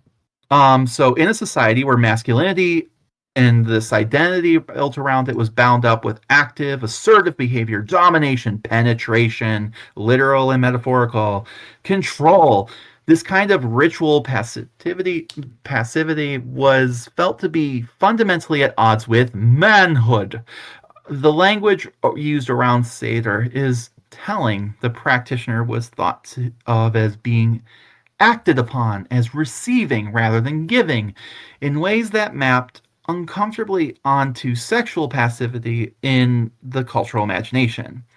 This is part of why the accusation of ergi was so bound up with same-sex sexual behavior in Norse and broader Germanic world. A man who was sexually passive, who took the receptive role, so both homosexual and just being a guy who serviced his lady, was considered arger, in the same sense that a man who practiced Seder was considered arger. The two things were understood as expressions of the same underlying quality, of failure or refusal to maintain the active, dominant posture that the masculine identity demanded. Whether this was always a matter of literal sexual behavior or whether it was more of a conceptual association is still debated by scholars today. But the connection between Seder, passivity, and sexual transgression is clear enough in the sources. The most extraordinary expression of this tension is the figure of Odin himself. Odin is, among other things, a master of Seder. He is described in the sources as having learned the practice from Freyja, who is the divine originator and patron. Yet Odin is also the chief of the gods, the ultimate masculine authority in the Norse pantheon. How do you square those two things? The answer seems to be that Odin's mastery of Seder is explicitly understood as a transgression, something that he does in full knowledge of the cost that it carries. In Lokasenna, Loki taunts Odin directly about this, accusing him of having practiced Seder on the island of Samse and having done so vitkaliki, in the guise of a sorceress, and calls this behavior arger. Odin doesn't really deny it. His relationship with transgression, disguise, and boundary crossing is central to his character. He wanders the world in disguise. He sacrifices himself upon Yggdrasil. He gives up an eye for wisdom. And sacrificing himself upon Yggdrasil is how he got the runes, by the way. That is how he learned the power of the runes, which I do associate somewhat with Seder as well, because that is all in fate weaving at the same time. So he both learned it from the Norns and from Freyja. So practicing a woman's magic is a piece of all of this. Odin is a god who accumulates power by crossing lines that others won't cross, and Seder is one of those most charged lines of all. But this also illuminates Freyja's role as the goddess who first practiced and taught Seder. Freyja is the ultimate source of this power in the divine world. She is also a goddess strongly associated with sexuality, desire, fertility, the kind of erotic power that Norse sources treat with a mixture of reverence and unease, because how dare a woman have some authority over her own sexuality? The connection between Freyja and Seder and sexuality isn't incidental. It reflects a deeper cultural logic in which the power to perceive and manipulate hidden forces was understood as intimately linked to the kinds of power associated with femininity and sexuality, generative, receptive, and operating by means that were opaque to the straightforwardly masculine world of battle and honor. And I will say something that I do believe wholeheartedly. Odin, overall, yes, I dislike this fucker intensely, right? Personal battle, personal beef, that's what I do. But there is something to be said about the way that he operates. And I believe his desire for power also drove him to understand that there is femininity inside of the masculine. There is masculine inside of femininity. They have to operate within a being in equal measure to actually gain knowledge. So even though he is a mad god, because that is what he is overall, there is an aspect of him where he is accepting the feminine within himself. Because in Well, if we're order looking, to give, you have to receive. and if we're looking at like the, my perspective of it too, like not Hmm. that yours is not valid, it is. I'm just tying in my expertise, which is the Perfect. historical of it all, right? When we talked about pi, the Proto-Indo-Europeans, Yep. and we're saying all this is again maybe a metaphor to a cultural like memory, right? Would make sense that if he's the link between the Proto-Indo-Europeans, right, that conquering force, and them having to kind of settle, and make peace with the native peoples, right, that he, in order to do that, would have to learn their ways and practices, submit himself, right? Um, so that could be like again metaphors to all of that, of course, because if he fully rejects that, then he's fully rejecting the culture, which means that they would be at war. To make peace, your leaders have to understand the enemy, if nothing else, right? Exactly. Like come to terms, right? It's that or you fully conquer, and if you can't fully conquer, then that's the only alternative. So, yeah, of course. But because he's top that dog, right? He's asserted that like no one would say shit, right? He's the only one allowed to do that, because he can fuck you up, right? Um, whereas Loki, they can't so much, right? No. And the fact that they are resisting this like peace, essentially, it's like that's how they're viewing it. It's like you're committing these transactions, and they're like, right, you are too, bro. Hmm. And it's like, well, it's different. Where have we heard that kind of thing before, right? Indeed. The hypocrisy of it all. Right. And so, like, we condemn people who, I don't know, take people to an island and like traffic young kids and things like that. We would normally say, "Oh, you had sexual relationships with like a 13-year-old? That's bad, guys. That's a bad thing to do." Oh, well, they're old and it was a different time. Mm, Mm. mm, I hate that mm. excuse. Correct. There's that, and then also then the more. Oh well, maybe no. Well, maybe you know, no. There But is it's no we maybe still that makes it okay. right, and so rather Loki being this just like oh dick, it's like no questioning the hypocrisy of it all. Hmm. Um, not that the diddling is cool. It's just the point of like you might see that with politicians, like oh well they took a male lover, and then it's like oh well deny, and if it does come out, it's like well I made a mistake. And I'm married, see, with wife and kids. Like, forgive me. Yuck. Meanwhile, or like I throw on big fake boobs, and info myself. And versus like, oh, like that's because of all the trans people. Has nothing to do No. with them. First of all, you can Exploration wear of your oneself is so different from other people's exploration of themselves. Everyone is right. on their And own island in that regard.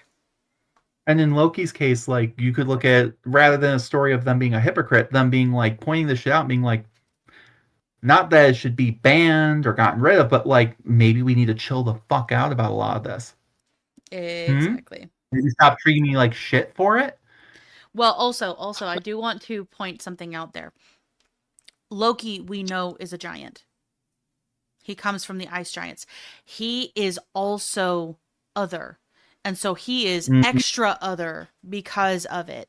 Right. It's more Yeah, acceptable because Odin comes from within the society.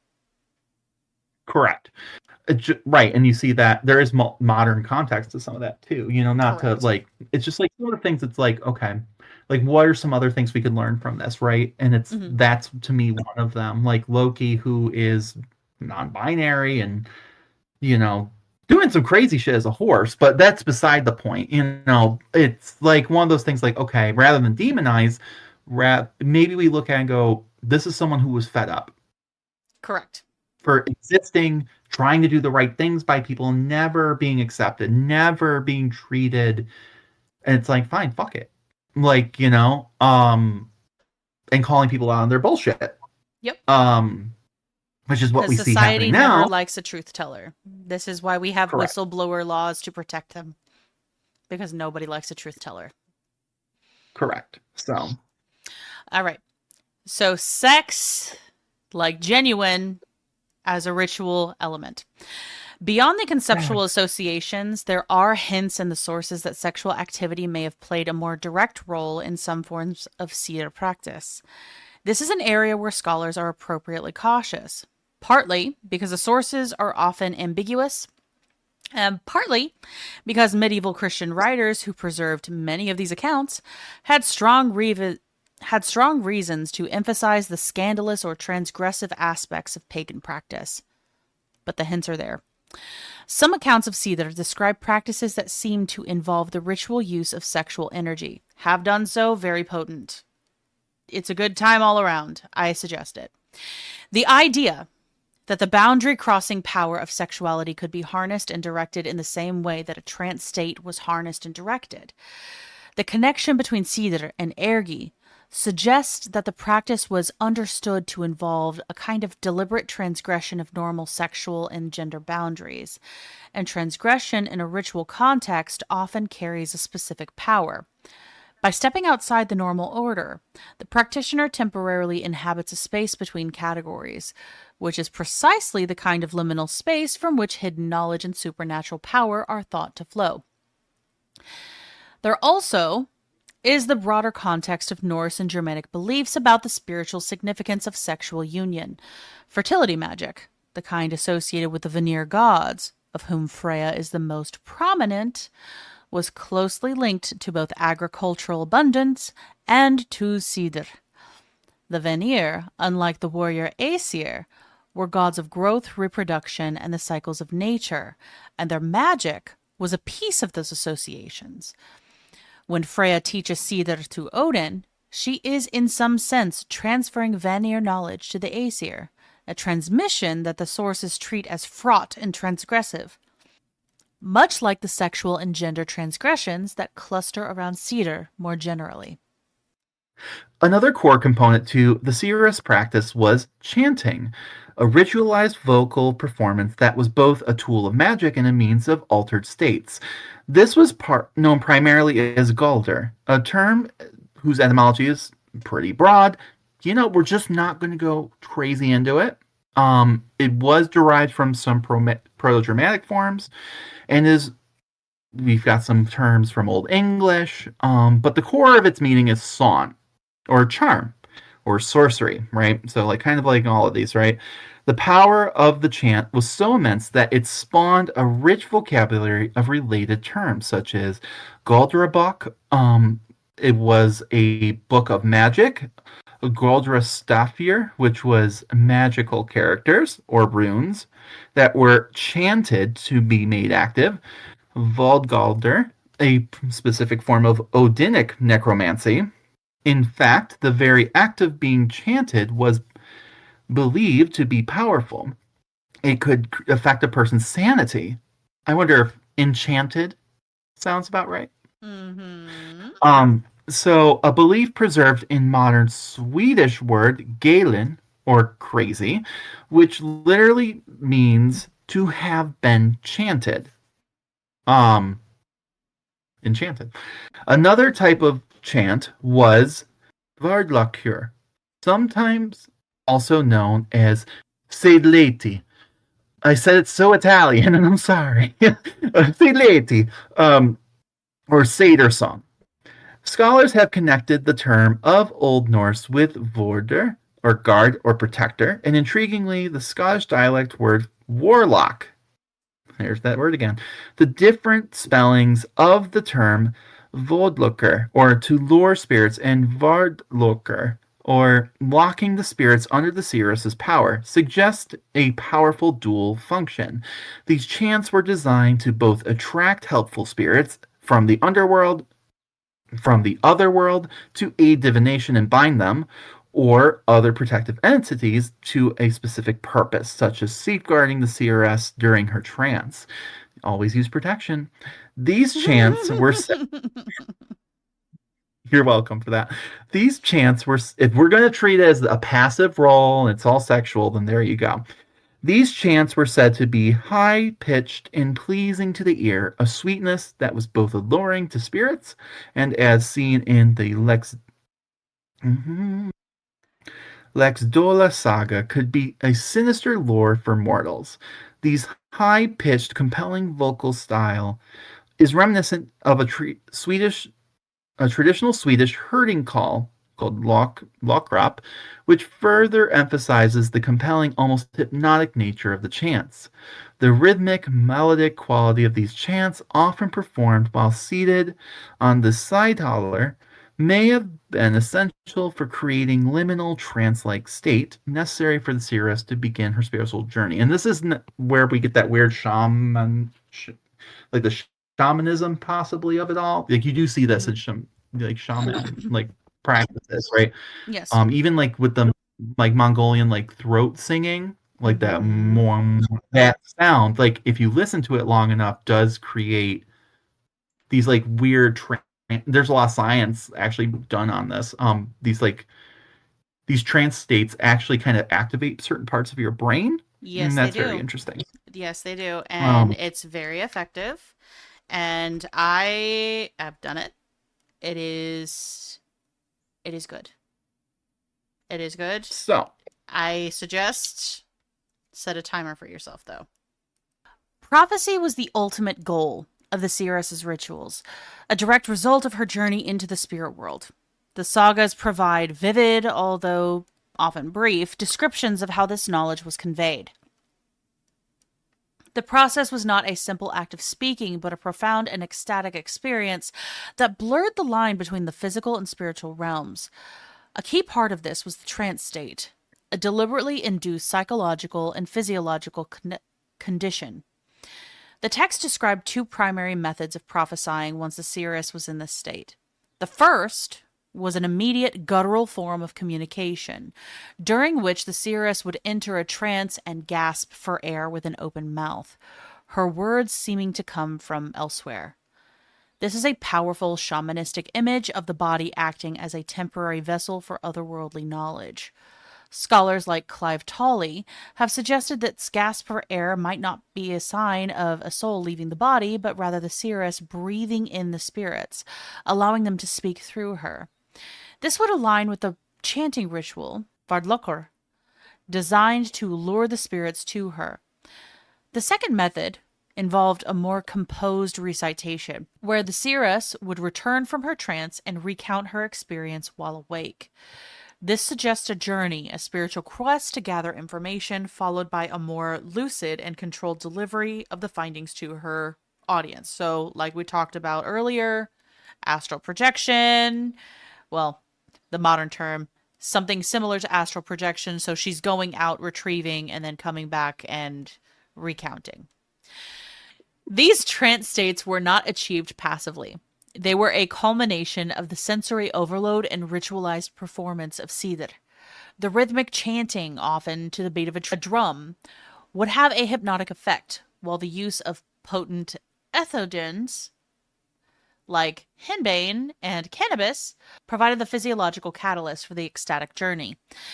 The elevated position of the Sityalar further contributed to this liminal experience, separating the seeress from the mundane world by placing her in a sacred space. The entire ritual, from the chanting to the use of mind altering plants to the eventual prophecy, was a carefully orchestrated process designed to facilitate an out of body experience and make the seeress a bridge between the world of the living and the spirit realm. I would even think that praised aspect of it, right? And Mm-hmm. like this is just kind of out of nowhere, I guess. But like I guess if you were having someone like convulsing everywhere, standing over them would maybe feel more concerning versus like if they're above you, I don't know, maybe that just changes your psychology on it all. A They little look bit. less ex- to me I feel like if they're up above you versus like below you, like where you're looking down on them like more naturally, it kind of it makes them look less exposed by exposing them weirdly. Like they look, I don't know. I just find that interesting. Like maybe that was part of it. On top of that, and just also these higher places, you have a better line of sight and all that good stuff. Like, and it kind of creates this like Performance of it. moment. Yeah. Well, like even like when you're like at a really tall place at the top of a building, a canyon, a cliff, right? And you're like, wow, this is gorgeous, right? Like you have this like really profound experience. Mm-hmm. And like, people chew edibles all the time for the, like to make that experience even more profound, like I mean, but but anyway, the Seeresses' power was not just internal. It was amplified by specific attributes and tools. These items, both natural and man-made, served as conduits for her magic and the markers of her unique identity.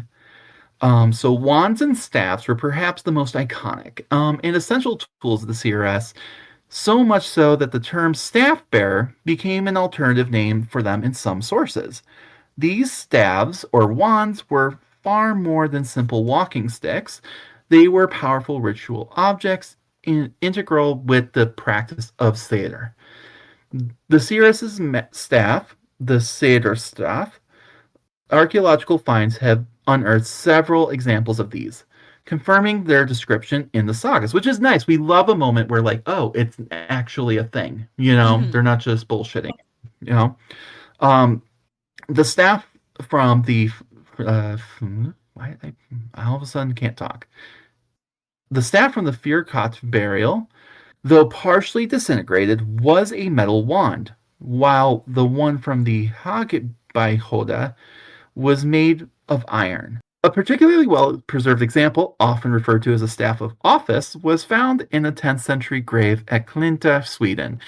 It is a finely crafted iron staff with bronze ornamentation on top, reinforcing the idea that these objects were markers of sacred profession. And just a heads up, like metal in the Germanic world in general was very hard to come by. And therefore Mm-hmm. it was really only reserved for like that's why people were buried with swords, right? Yeah. Because or like the swords were passed down to people because like the act of just burying someone with a sword, most people couldn't afford that, right? Mm-hmm. So the idea that these stabs were not only even made in the first place for these women, but also they were buried with it, like that's crazy, and that the whole thing was made of it. Mm-hmm. That's crazy. They didn't have to do that unless it's that important that they're willing to sacrifice it for that, right? Mm-hmm. So the function of these staffs was multifaceted. In the sagas, they are described as tools for controlling spirits, a conductor for the seeress's will. The term Gondar, which can mean both magical spirit and a wand, further blurs the line between the tool and the power it channels, suggesting a deep connection between the two. Furthermore, some scholars have proposed that the staves were used in ritualized sexual acts as part of the magic, linking the practice to fertility and the potent cathartic powers associated with the goddess Freyja, because she's pegging everyone. Yes, she The staff, is. good for her. The staffs also served as visible symbol for the seeress' authority and profession, much like a scepter or a crozier. The texts Oh, also describe the Seeresses performing their rituals on an elevated platform known as the Sitjalar. This term literally translates into an incantation scaffold or magic bench. The platform magic. was a crucial element of the ritual, creating a physical separation between the seeress and her audience. It placed her in a liminal space, elevated above the mundane world and closer to the spirit realm she was attempting to contact. The practice of elevation is not unique to Scandinavia. It has ancient roots in broader Germanic traditions. The first century Roman historian Tacitus, in his accounts of the seeress Veleda of the Bructeri tribe in modern day Germany, notes that she performed her divinations from a tower. This parallel is a critical piece of evidence suggesting a long standing shared cultural tradition of using elevation to achieve spiritual clarity and authority.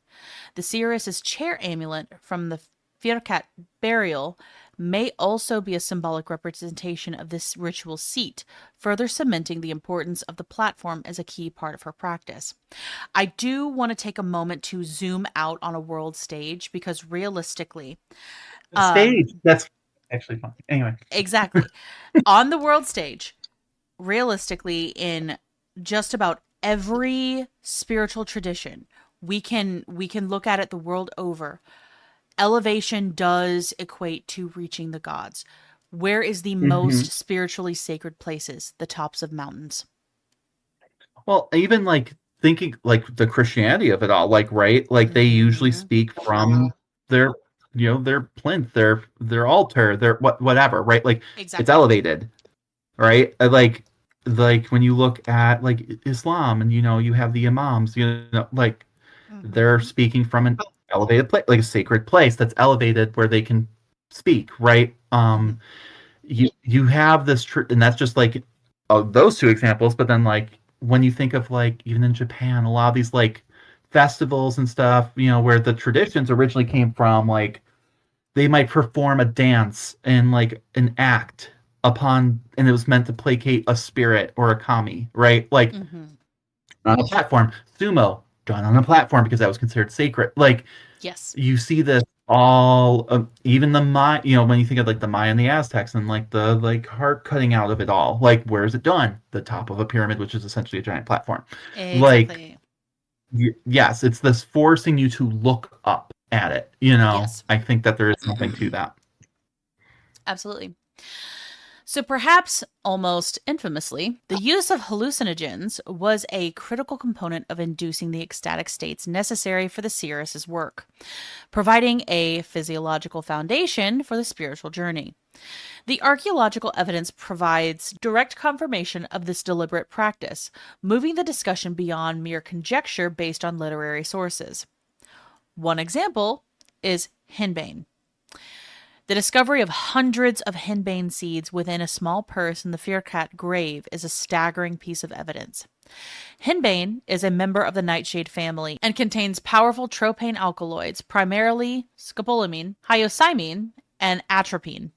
When ingested, or as the archaeological context suggests, burned to produce an inhalable smoke or applied as a topical ointment, these compounds induce a powerful psychoactive state. The effects include vivid, often lucid hallucinations, delirium, a sense of weightlessness or flight, and a profound dissociation from the body. This is a classic example of an ethnogen, a substance used to produce a spiritual experience. The symptoms align perfectly with a shamanistic concept of soul flight, where the seeress's spirit would journey out of her body to gather knowledge. The presence of white lead in the Firkat burial, an ingredient often used in historical ointments, further corroborates the theory that she was preparing a witch's salve, a substance applied to the skin to achieve these effects while potentially avoiding the severe gastrointestinal distress caused by ingestion. And just to throw out there, that witch's salve, it's also known as flying ointment.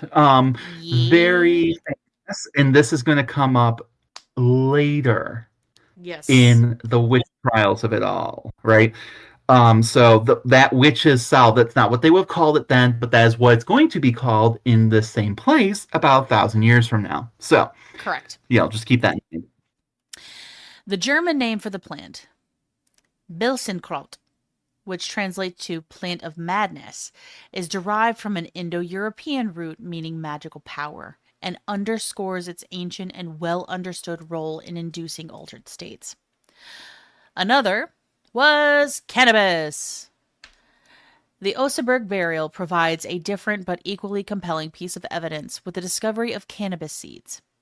Unlike henbane, which is a deliriant, cannabis is a euphoriant and a mild hallucinogen. Its use would not necessarily induce the violent dissociative states of henbane, but rather a more meditative and visionary trance.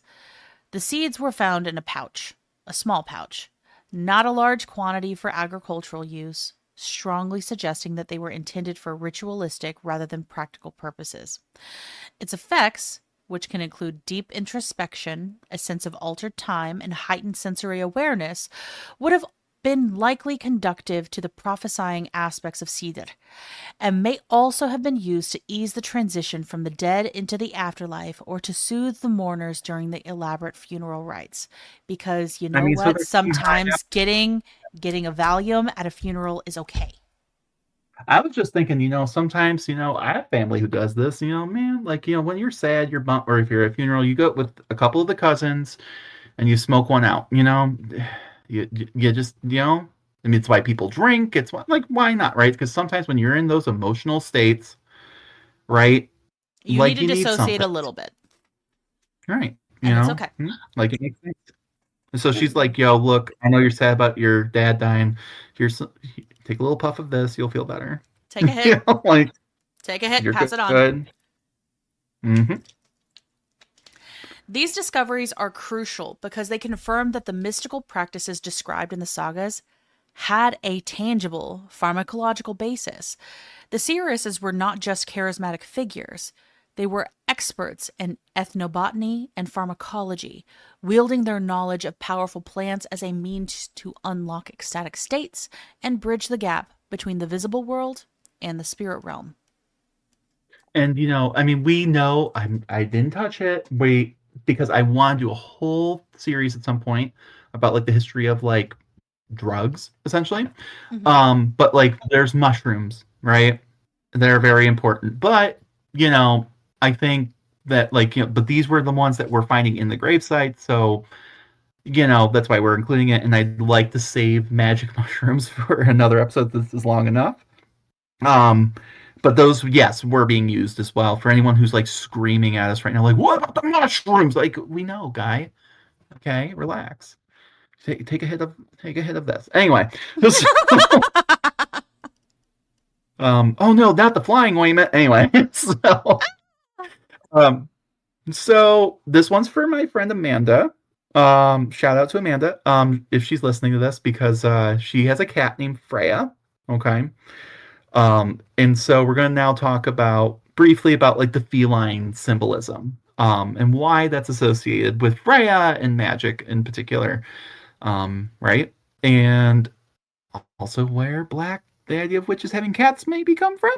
So, the connection between the Seeress and felines is one of the most intriguing and symbolically rich aspects of their tradition, with roots extending directly to the most powerful female deity in the Norse pantheon, our girl Freyja herself. As the primary goddess associated with Satyr, Freyja is famously depicted riding a chariot pulled by two giganto cats, sometimes identified as lynx, most of the time just big ass house cats. That's amazing. So this divine association elevates the cat from being just a simple animal to a sacred symbol of magic, death, and fertility. This powerful symbolism is mirrored directly in the archaeological and literary records. The Osberg ship burial, a trove of objects belonging to an aristocratic seeress, contained a wagon decorated with 9 carvings of cats, a number of immense cosmic significance in the Norse cosmology. Most tellingly, a chest of cat skins, that's unfortunate, was also discovered in the burial. I know, like, damn. Like, these finds are far from incidental. They suggest that the Seeress's identity was not only connected to Freya, but that she may have literally embodied the goddess's animal companions. The cat skins may have been worn as ritual costume, perhaps as a hood or cloak, to facilitate shamanistic transformation, or to symbolize the seeress's ability to cross into the spirit world with the aid of her animal helpers. Which I find that interesting because when you think about cats, have you ever been like, where the fuck did that cat go? Like they always find a way to just like poof, Yes, they disappear, right? And especially if you have like an indoor outdoor cat, right? They're all that lit like that alone in between spaces, right? And the fact that they're able to just go and come, especially at this time period, go and come and go as they please, right? I mean, so and no one really knows what they get up to, like so. I mean, it's not a stretch, right? Versus like dogs and stuff, don't they typically stay right by you, So the cat, This interpretation is reinforced by the account of Erik Sagaruda, where the Seeress Thorbjorg is described as wearing a hood lined with white catskin and catskin gloves, creating a striking and deliberately visual connection to the divine. I just feel bad for the cats. God. You don't know Anyway, if the cats might have been at the end of their lives. I'm going to choose to believe that. that's the headcanon. I That's my headcanon. the, I guess the skeptic in me goes probably not because you want the best cat skin. I'm hoping. I'm hoping it was done with dignity. Anyway, scholars like Price argue that these felines represent the Seeress helping animal spirits or a Fylga, a personal spirit guide that often appears in animal form. I guess we could use the term familiar, but that's loaded. That's very loaded.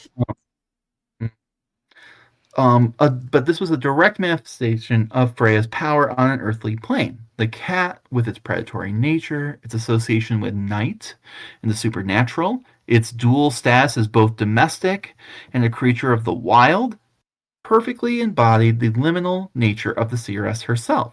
The widespread presence of lynx skins and other feline remains in the graves of elite women across Scandinavia further solidifies the link between powerful female figures and these sacred animals, making the feline a key attribute to the seeress's power and spiritual authority. So, what does all of this really add up to? Cedar was not simply a collection of magical techniques, it was a whole way of relating to the world. One that placed the practitioner in a special relationship to fate, to hidden knowledge, to the spirits of the dead, and the powers of nature, and to the transgression of the boundaries that normally structured social and sexual life. Its deep association with femininity wasn't arbitrary. It reflected a genuinely held belief that women occupied a different, and in some ways, more privileged relationship to the hidden forces of the world. I mean, we give birth. That's kind of a given. That's a liminal space. It is a liminal space. And That's an entryway. it sure is. And the stigma that attached to men who practice it wasn't mere prejudice. It was the expression of a coherent, if to modernize, uncomfortable, cultural logic in which masculine identity was defined precisely by its distance from the receptive, boundary-crossing posture that Cedar required. What makes Cedar so endlessly fascinating to scholars, and so difficult to pin down, is that it kept meaning slightly different things in different times and places. The Cedar of Roman-era Germanic tribes filtered to us through foreign and very biased observers, perhaps not surprisingly, looks different from the Cedar of the Viking Age sagas, which looks different again from the hints of older practices that linger in mythological texts like the Eddas. But running through all of it is the same core. That being a practice that took fate seriously and took the power of women seriously in a time and a place where that was uncommon, and that understood the crossing of boundaries between life and death, between male and female, between the world known and the hidden one, as the sources of the most dangerous and most valuable knowledge available to human beings.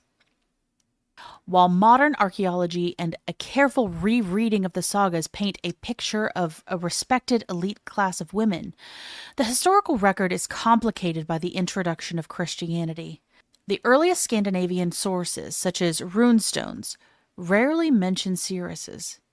This has led some to believe that they held a marginal position.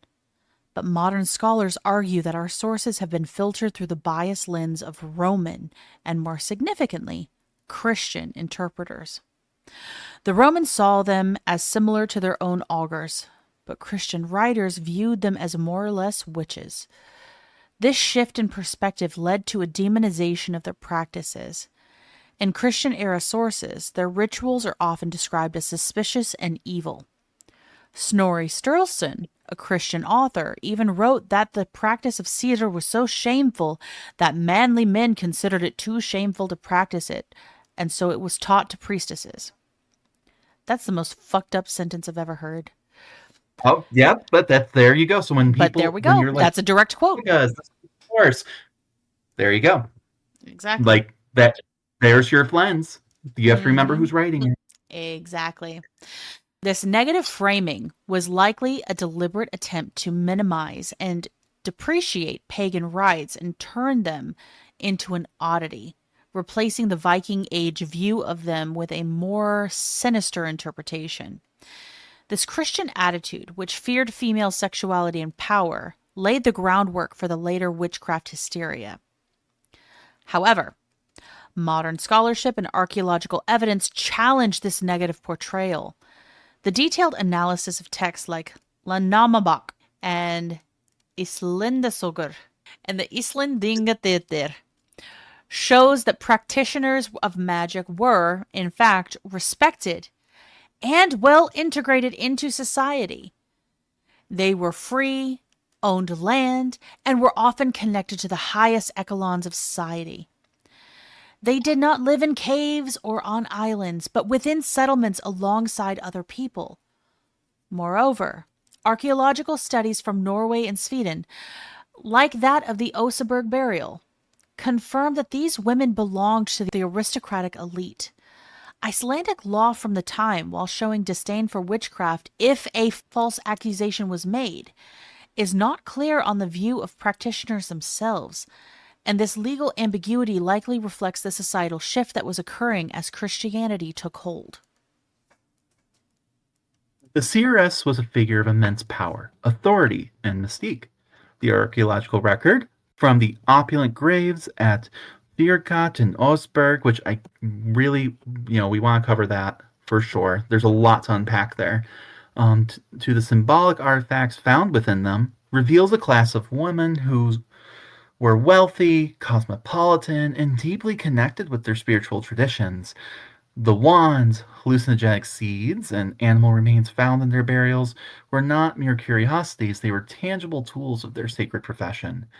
The textual sources, though sometimes colored, definitely, by later Christian sensibilities, described a world of chanting, magical projection, and ecstatic prophecy that was central to Germanic societies. The story of the Seeresses is in many ways a story of reclamation. By looking beyond the biased accounts of Christian chroniclers and the Romans, and carefully re-examining the rich material evidence, we can see these women not as marginal figures or evil witches, but as respected and integral members of their communities. They were the keepers of ancient knowledge, the wielders of powerful magic, and the human link between the visible and the invisible spirit realm. Their legacy, once cast in a sinister light, now shines brightly through the soil, through time, and reminds us of the complexity, power, and spiritual depth of the ancient Germans. The reevaluation of these figures is a crucial step in understanding the true nature of these ancient Germanic societies, one that valued and feared the mystical power of women in equal measure. If you like what you heard today, please give us a positive review on whatever platform you listen to this podcast on. It goes a long way for us to appease the algorithm gods and get this suggested to others just like you. The more we can connect to our fellow history nerds, the more that we can build up a community and keep this show going. Also, we have a Patreon where you can hang out with us and get exclusive content like videos where we might try ancient recipes, talk about topics that couldn't fit into the main arc of the podcast, like the archaeology of it all, and generally being batshit and dumpster fires, like those bloopers that Courtney's working on, where I say off the wall shit. It's pretty crazy. So all of that for the price of a latte per month, because research materials and books cost a lot of money, folks, and it takes a lot of time to create this show. So anything you can provide would be a huge help. We can't wait to see you again next week. And as always, thanks for listening. Bye for now. Bye, guys.